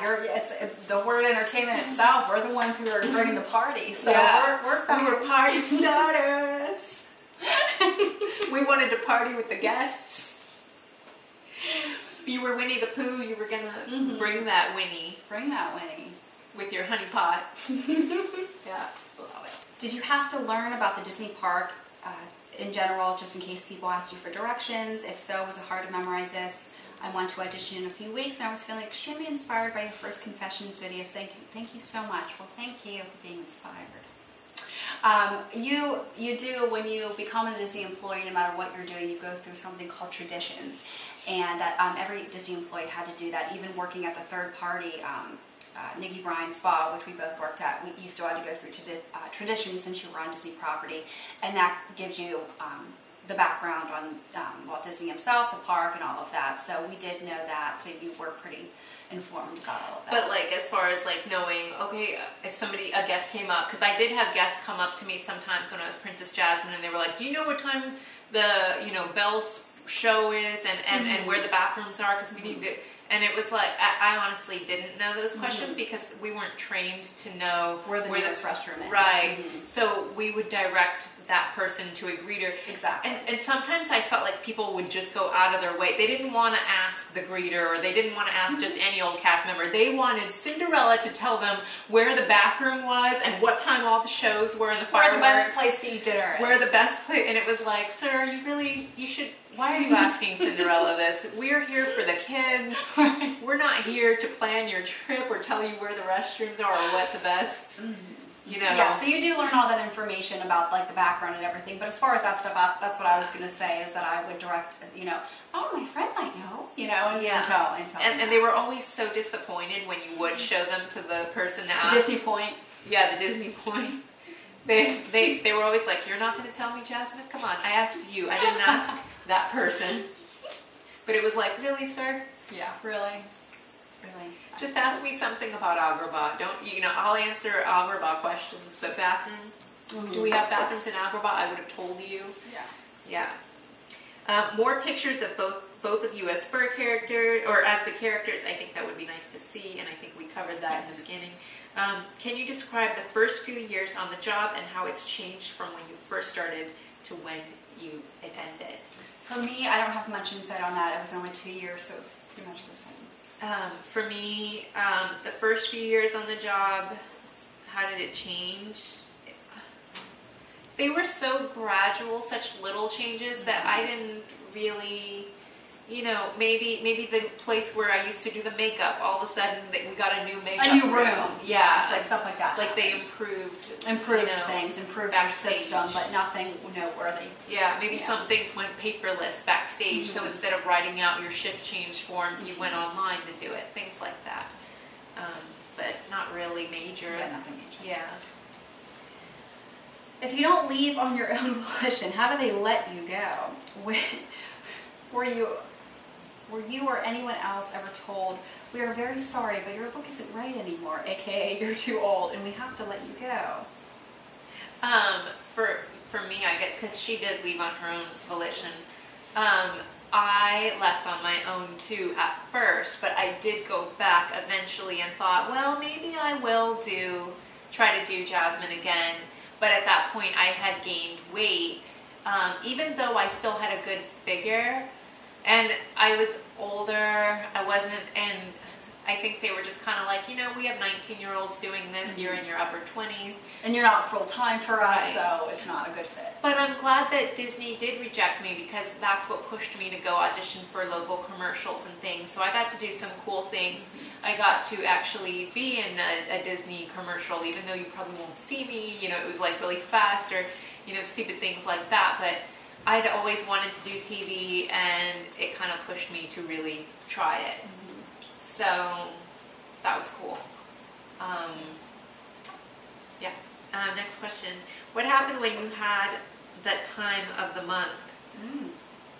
What if there was an accident while you were in costume? That would be embarrassing. Not very sanitary either. That was from Giulia. I don't know how to pronounce that. Gilia? I would say Julia. Julia Medeiros. Yeah, that wouldn't be very sanitary, but I'm sure that those things did happen. I don't know that it happened to me, thank God. I was pretty, I was on birth control, so my periods were... It wasn't like, what's happening? Yeah. Yeah, like everything was controlled. It wasn't like, like you just got your period, for the first time in your life. I would assume if something... I applaud your bravery for asking such a question like that. I like it though. I would think if anything did happen, that you would just, ask to go back into costuming if you could change, and then, tell the person who was doing the laundry and explain them the situation in case they needed to do any. Did they check? I feel like I would want to say something like, no, but maybe some people would be embarrassed and roll it up and be like, they can deal with it. But I feel like I would say, like, this happened, So yeah, you didn't have to worry. I mean, yeah. If it did happen, nobody talked about it. Yeah, no one talked about it. It did. That's why I said I applaud you for bringing it up, because if that happened to a girl backstage, she certainly didn't tell me. Yeah, you just went about it. You were on that time of the month, and there was nothing you could do, and you're a human being. You're not a real cartoon. Next question. I've had a few ask me anythings from former cast members on Reddit, and when asked, all of them said the same as you about the hierarchy among the fur and face cast members. Many said it was like a high school mentality, and that some princesses were just nasty. A former Alice talked about how she got scoffed at and told to move out of the way when talking to Aurora while she was stitched. I was wondering how bad this divide was in your experience. Thank you, I really enjoyed the last video. That was from Haruka Hearts. I'm glad you enjoyed the video. Yes. So did you see any of that? To answer that question again, it's definitely there. I don't think I gave that much energy into noticing it, maybe because, again, I was only there 2 days a week, so I didn't put energy into noticing maybe me feeling better or worse than anyone else I was working with. I kind of just did my thing. So, yes, the divide is definitely there, but to any extreme, I don't have any extreme stories, because I think I just kind of, by choice, kept to my own and did my own thing. See, here's the thing. if you were a fur character, nobody really cared about you. Like, nobody would think anything if you kept to yourself or you weren't like looking happy. Because backstage you had this, you know, underneath, once you took off the Pluto costume, it was this drab looking gray t-shirt and black shorts with barcodes on it. And so if I was a fur character, nobody bothered me or cared about me. But when I was Jasmine, if you didn't talk to people or if you didn't smile, you could have been that could have been mistaken for a snub. God forbid. Exactly. So I felt like that's a good point. you had the smile, but if you were a fur character, nobody wanted to or looked your way or looked at you or expected you to talk to them. Or nobody even wanted to talk to you. But if you're Jasmine in the corner just wanting to keep to yourself, you could be a snob because you don't want to talk to But if you're sweaty and nasty, if you're sweaty and nasty, nobody cares. No one's expecting you to put on a show for anyone else. They're like, that girl's gross and oh my gosh, I just thought about that. So what if people thought I was a snob because I like didn't try to like make all these friends? Yeah, you had that, and I felt oftentimes I kind of resented that I had to be nice to everybody, because it was like, well, and would I be like this if I was a fur character? But I had to get over it. My husband was like, just do it anyway, Jenny, because they're going to think you're a snob if you don't be. I feel like I want to say, though, fur, I love you, and I appreciate you. Yeah, and don't be offended. Like, maybe, you know, if you don't see or talk to that princess on a daily basis, you know, if you get to know her, she might be nice. She doesn't know you, you don't know her. There's less face rolls than there are fur. So again, like with the divide, and again, so there's one girl, obviously she's standing out, she's wearing a wig, even if she's in her basics, where all of the fur characters are wearing a gray shirt and shorts. Right. That they're maybe, it's like you're not as noticed, so yeah, if I walk past and Jasmine doesn't say hi to me, it's gonna look bad. But if you were wearing the basics, that's such a good point. I didn't see it like that. Where I wouldn't expect you to say anything to me or I wouldn't expect you to be sweet. But we have this idea that Aurora is always sweet and it's like, but this is some downtime. What if she what if she had a bad day and fought with her boyfriend? Or what if she was a fur character that day and wearing the gray shirts and she walked past somebody, or you know, I guess, you know, I don't know. But she might have been snobby. There were, maybe. I'm sure there are. She could have been. Yeah, I'm sure there are. But just like on the other side too, I'm sure there's the other ones. So it goes both ways. But I just didn't involve myself in any of that. You did have to be careful. I think I mentioned in the last video, like one girl told me, "Oh, you're not as good of a performer as me because you know you're a face character and you're not real. Like you just have a pretty face." Yeah. Like we're better performers. But it was kind of like. You know, okay, you know, I'm sorry that you're not a face character, in other words. So you just kind of like, okay, like, move along. Yeah, but I'm trying to think what else. I didn't really see other girls be nasty to fur characters. I saw them be really nice, thankfully. Maybe they were, but because there were some mean princesses that were mean to me, so those girls could have been mean to the fur characters, and I didn't see it, you know. Right. But we were also kind of separated oftentimes. So, anyway. Oh, and then, yeah, okay. Okay. Yeah. Next. So special moments. I would love to hear more stories of sweet interactions with guests while you were in the park. Sweet interactions for me, again, always goes back to the children and things that they would say to me. And I think something very sweet. Did you ever get letters or pictures or coloring pages from a child? I did. There was one girl in particular. I have a shout out for her. Yes.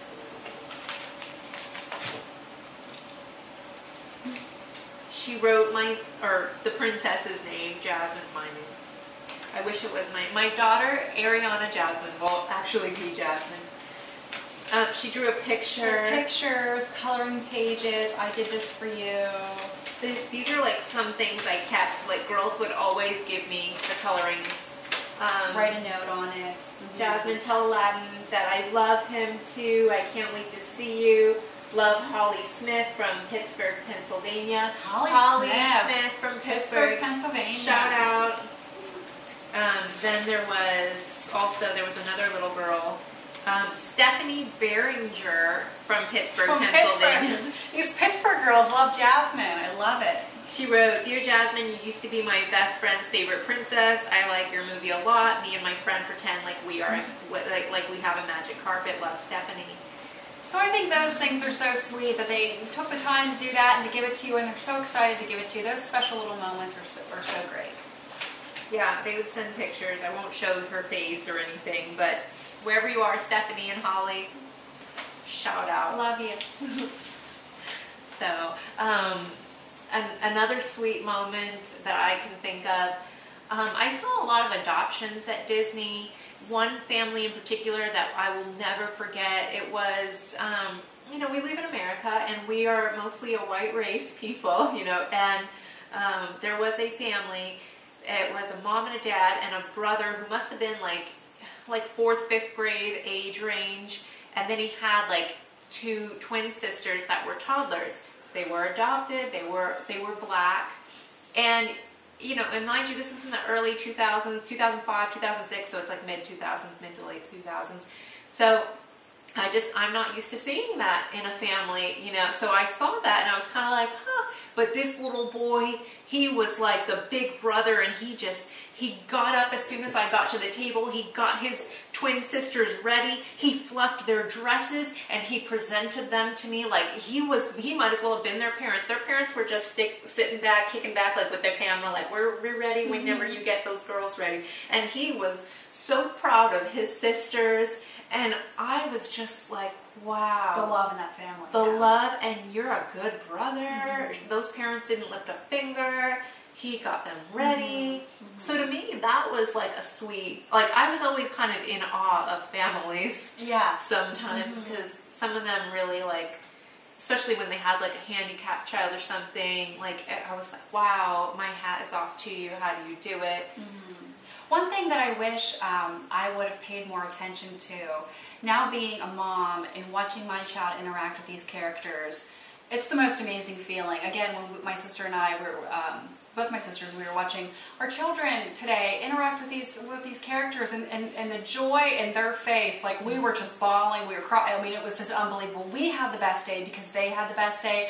I wish I would have spent more time looking at the parents' reactions to their children and just the love in their eyes, seeing the love in their child's eyes, and this dream come true. I wish I would have focused on that more. Maybe now that I'm a mommy, I appreciate that so much more. But yeah, and also, yeah, I guess also the Make-A-Wish Foundation's kids. Oh my gosh. You're never going to forget. Like, I'm getting emotional thinking of that. It was just an amazing thing, and you're thinking that they want to see me, you know, and I'm Rachel, and I don't realize that I'm Snow White, but it's just... Their dying wish, and you don't know if they're going to live tomorrow. These people that you met. And the spirit in these kids, I don't know if you saw that in everyone, but the spirit in these children were amazing, and you are inspired by them. Here they are to see you, and you know, because they think you're something special, but you get the gift there, I think, and they. Because I remember like having to fight back tears on set. Yes. But trying not to cry because it was like, why is Jasmine crying? And then your makeup, you didn't, you know, but whatever. But you also want to show a good photo. Right, you don't want right. Jasmine to be bawling, yes. you know? You're professional and you're doing what you're doing, but yeah, it was hard. This is their family photo, so you're not going to be in tears. They're trying, you know. It was just such an honor that, you Yeah. know, that's what they wanted to do, and it was a bigger gift for me than I think they would ever get from me. So I liked them. Pretty sure I worked with both of you when I was a PhotoPass photographer at Epcot. It was right at the time period. You look so familiar. Lots of great memories. We'd love to hear stories of your favorite, craziest guests or coworkers. I love that you worked with us. Again, if you have any pictures, please send us our way. But as far as your questions, I feel like we answered those. But if you do have any pictures with us or anything like that, please Instagram. I'm trying to think, is there new stuff? I don't know. I'm gonna stick with Instagram for a while. I keep seeing all these new things like Kik and. Oh, see, I don't even know. I just got on Instagram, and she's been on for so I certainly don't know any of those. I like Instagram. I like it better than Twitter and Facebook. Yes. Okay. Audition tips. Yay, audition tips. Okay.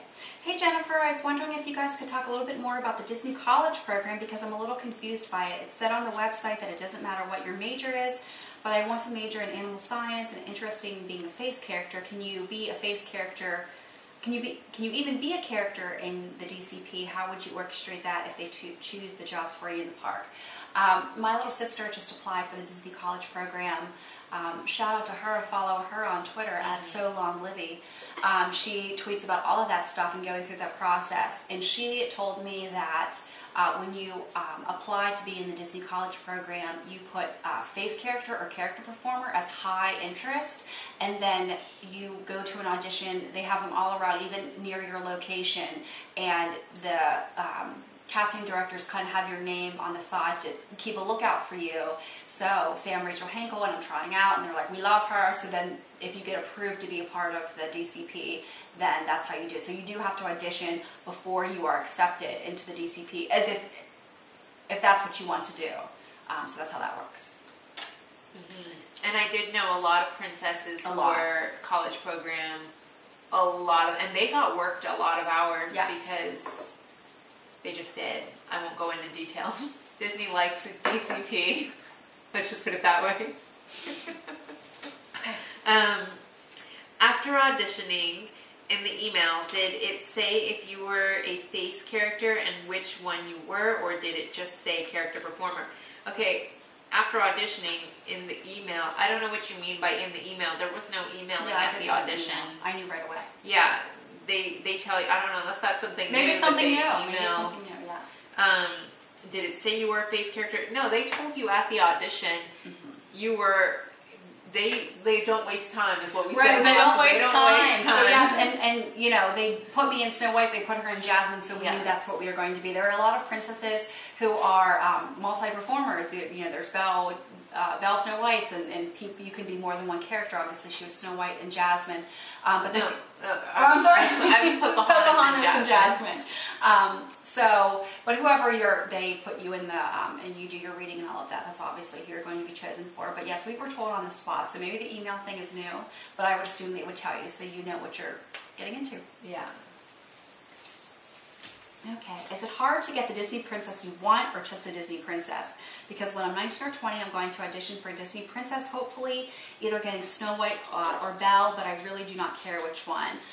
If you watched me in the first video, I talked about how I wanted to be Snow White. So when I went into the audition, I wore red lipstick and acted like her the whole time, or what I believe she acted like. So if you do have an idea of what you want to be, read up on that first. Watch the movie a million times. Practice the mannerisms. So if you want to be someone, do the best you can to portray that during your audition.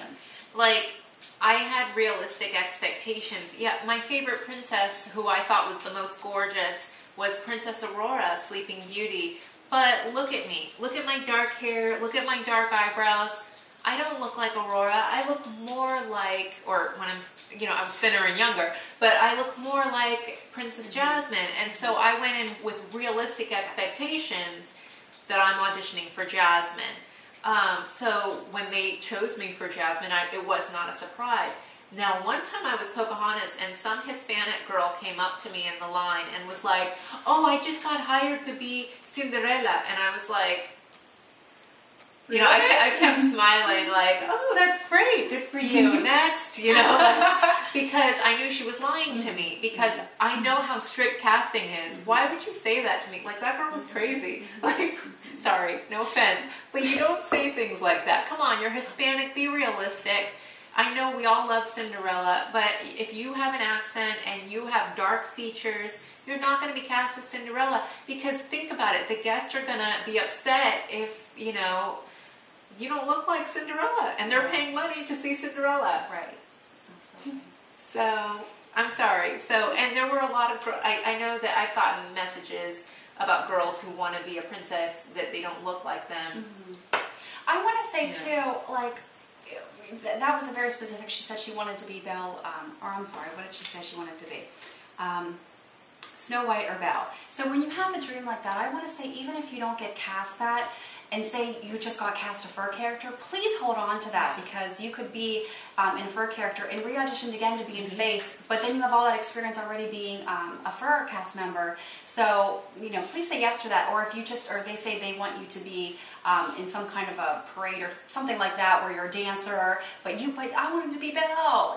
Don't give up and take what, maybe this just isn't your time, but it will be. So just, keep on. I knew a Jasmine who was a fur character, and they never considered her as Jasmine.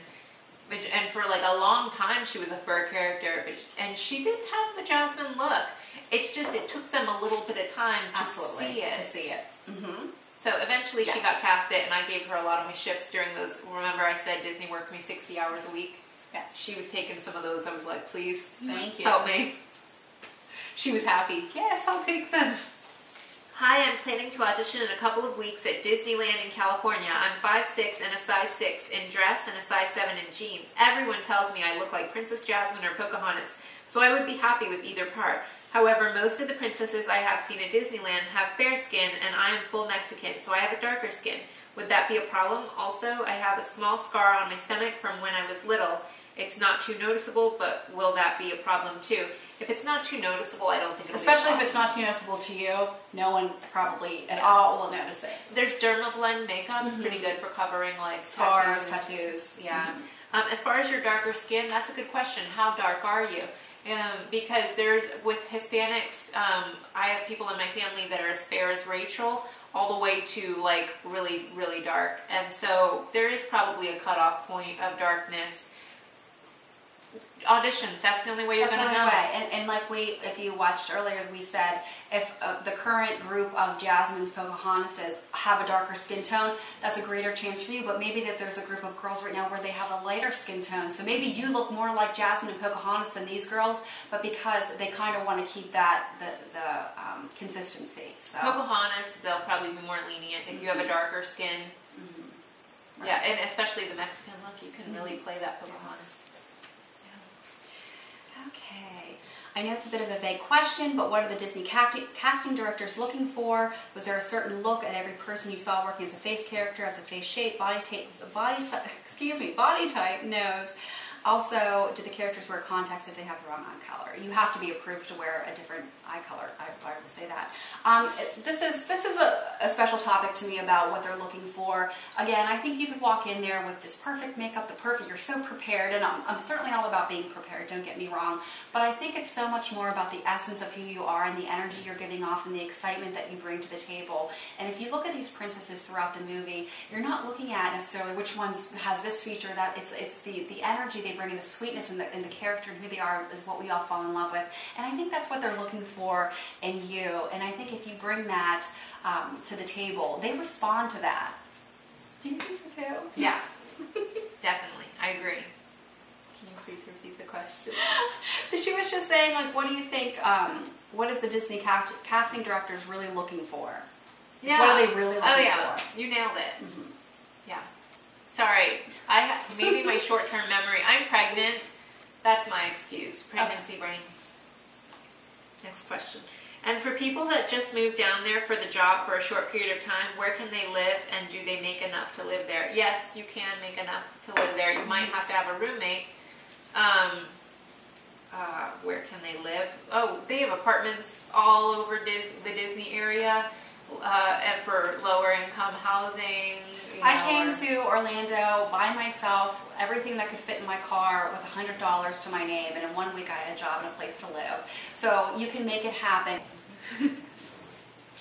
How good do you have to be at acting? I have been planning on auditioning, but I have no acting experience. Do they expect you to have acting or improv background, or do they train you? Like in the first video, I have a performance arts background. Jennifer does not. Something in what did you say? In high school, I took acting commercial stuff here local. But I don't think I learned or used any kind of tools or techniques that I learned during the audition. I just, maybe because I felt that I was so similar to the character anyway, I felt like I was being more myself than anything. So you certainly do not have to have any background. It absolutely will help, I'm sure, more in your confidence than anything else, but I don't believe you have to have any. Yeah. No. Yeah. I think it's more about your presentation, Absolutely. how you carry yourself, Definitely. being nice and friendly to guests, be a performer. Be it. Be your character.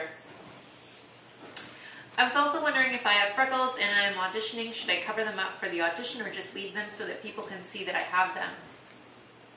If it makes you feel better to cover them, then cover them. I think that if you're going to do a better job because you feel more confident having them covered, then do it.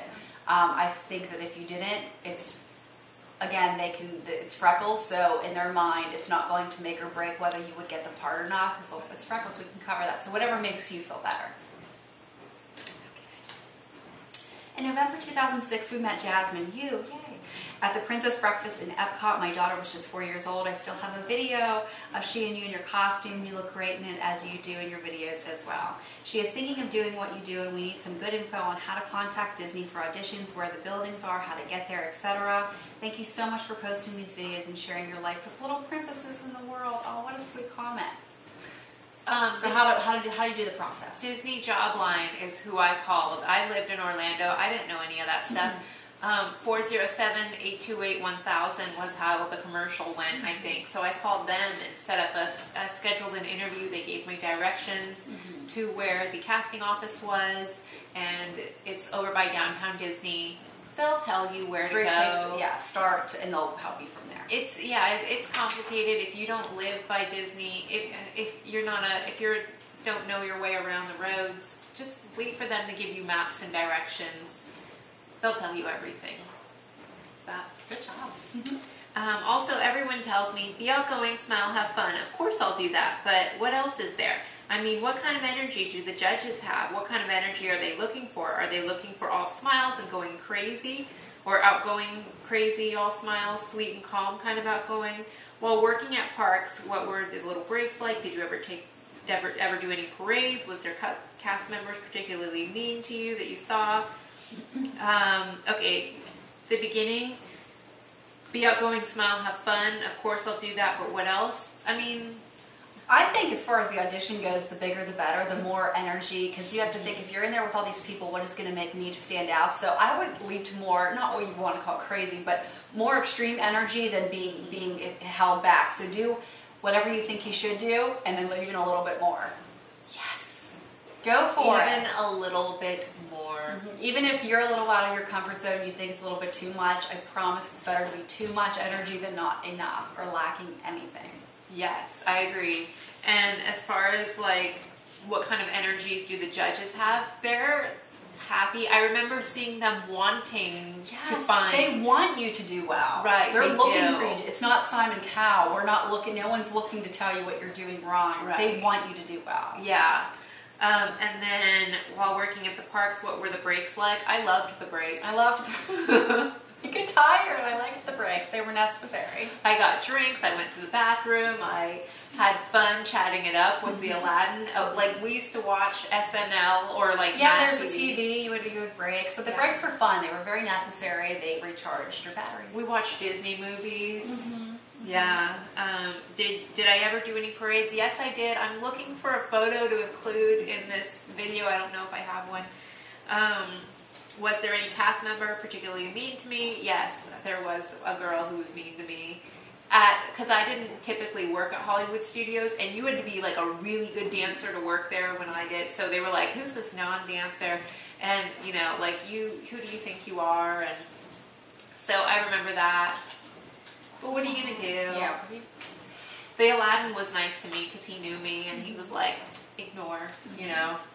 So I had Aladdin taking, care of me. So I was like, I'm good. Okay. Personal questions and princess interviews. Okay. You both are so beautiful. Why aren't you both still working for Disney? Thank you. Thank you. Thank you, Sean Craig. Sean Craig. You're beautiful too. How did you know when it was your last day last day as being a princess? After being a princess, could you work in other areas but choose not to? That is a great question. As we touched on before, it was my choice to leave. I started my family and I moved back to Pennsylvania.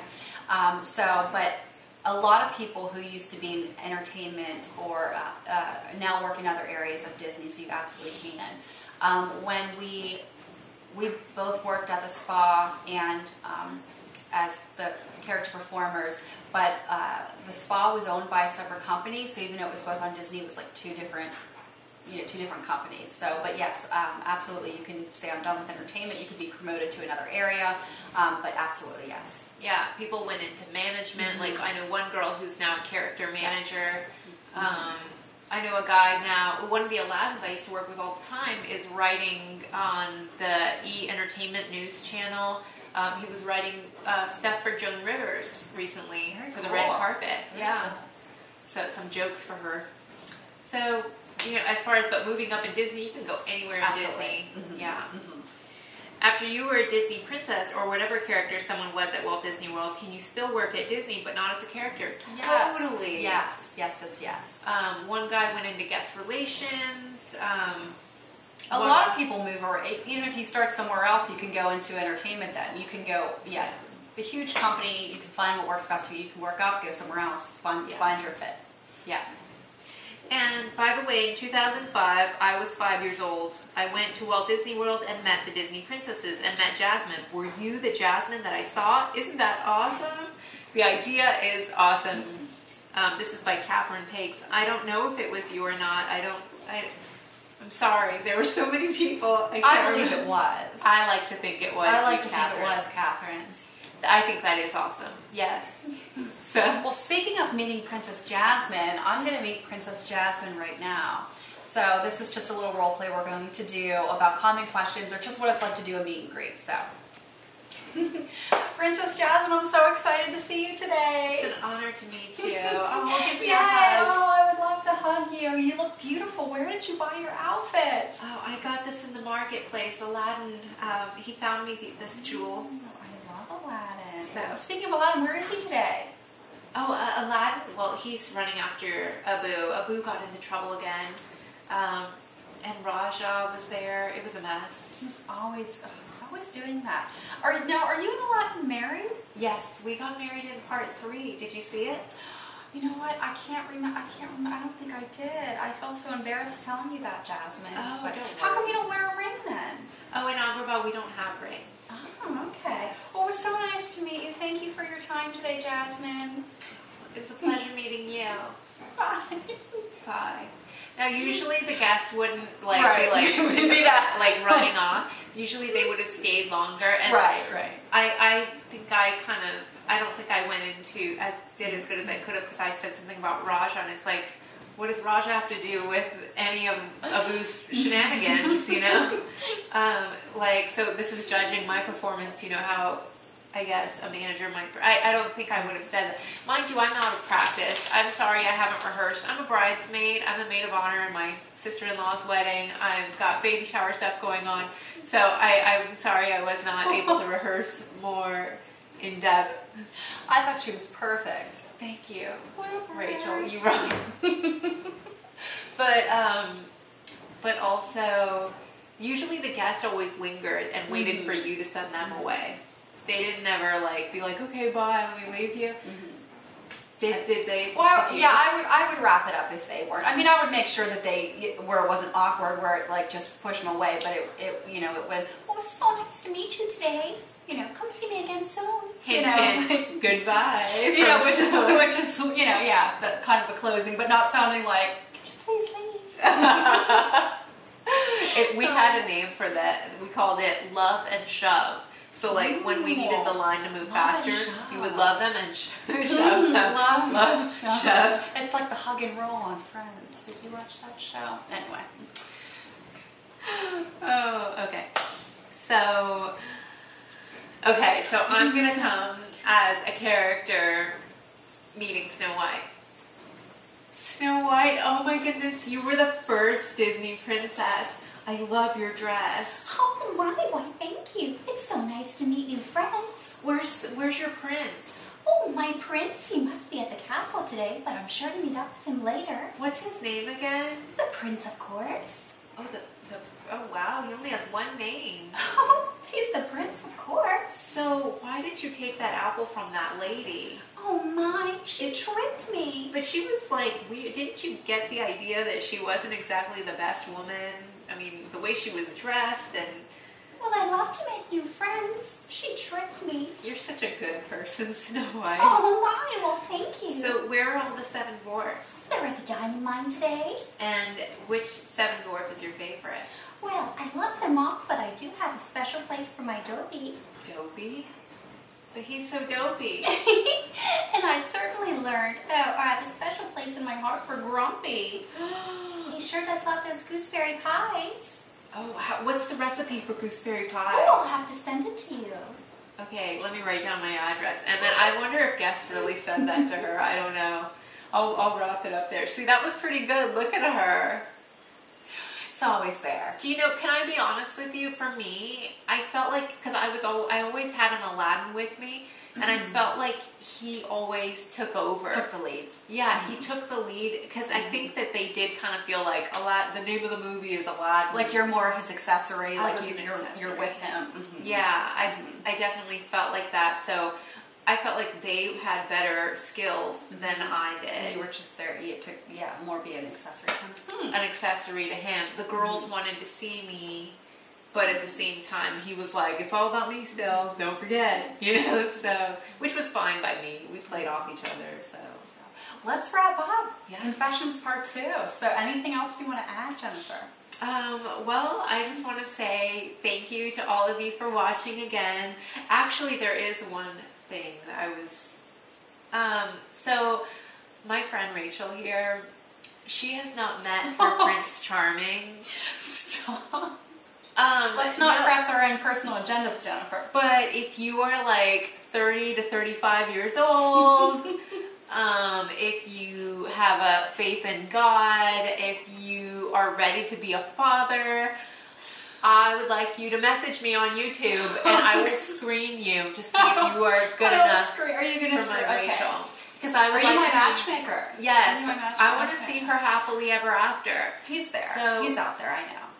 What kind of guys do you like? Oh, Jennifer. Are we bloopers? Do we want? Because Italian. Do you Um, can they be Sven? Can they be from Scandinavia, I don't know. or does it matter Are we where being they're from? serious right now? Well, we all, I Why love don't you just internationals. message me? Yeah, international men, don't be afraid. American men, come on too. She is American. International men, we love you. Just be, and have an well, you know what? Be a good worker. Have a good faith. This is so bloopers. Be in your 30s and want to be a father and just a loving man. And you and I will talk, and I will pass. This is why you're my best friend, Jennifer. Thank you for looking out for my best interest, but this is so bloopers. Thank you for watching Confessions of a Retiring Disney Princess Part 2. Thank you for watching the first one. We hope you enjoyed the second one just as much or even more. And we love you. Please comment, like, and follow us on Instagram. I'm on Instagram all the time, every day. What am I, Oak Princess or Oaks Princess? Oaks Princess. You're no ordinary mama. And let's cheers. We don't have any cookies this time. No cookies? Oh my gosh, why didn't my husband make cookies? How could he not? Party foul. You have to say, are we done yet? I think we're done. Like, what? Are we done yet? Okay. Because then it would sneak away. Electric glitter. Phone bloopers. Bloopers. Mr. Oaks is going to take care of that. Yeah, take care of that. We'll take a tea break. Tea break. This is good stuff. This is good because I want more. Michael, can you be butler to us too, pouring the tea? Give me a minute. Who is that? Oh, so Michael's transferring. Okay, we're not Okay, yeah. All right, next question. Okay, honey, it's right there. Oh, we can group this out. Bloopers. Okay, here we go. You're welcome, honey. Thank you. This is going so well. Cheers, confessions. Yeah, we started. What? It's actually going. Oh. We're not ready yet. I'm just getting you guys I got nervous. do whatever. I think we should do a cheers too. Let's do it again. Okay. Okay. Are we recording? I can start it over. I can. I'm feeling deja vu. Okay. 3, 2, 1. Action.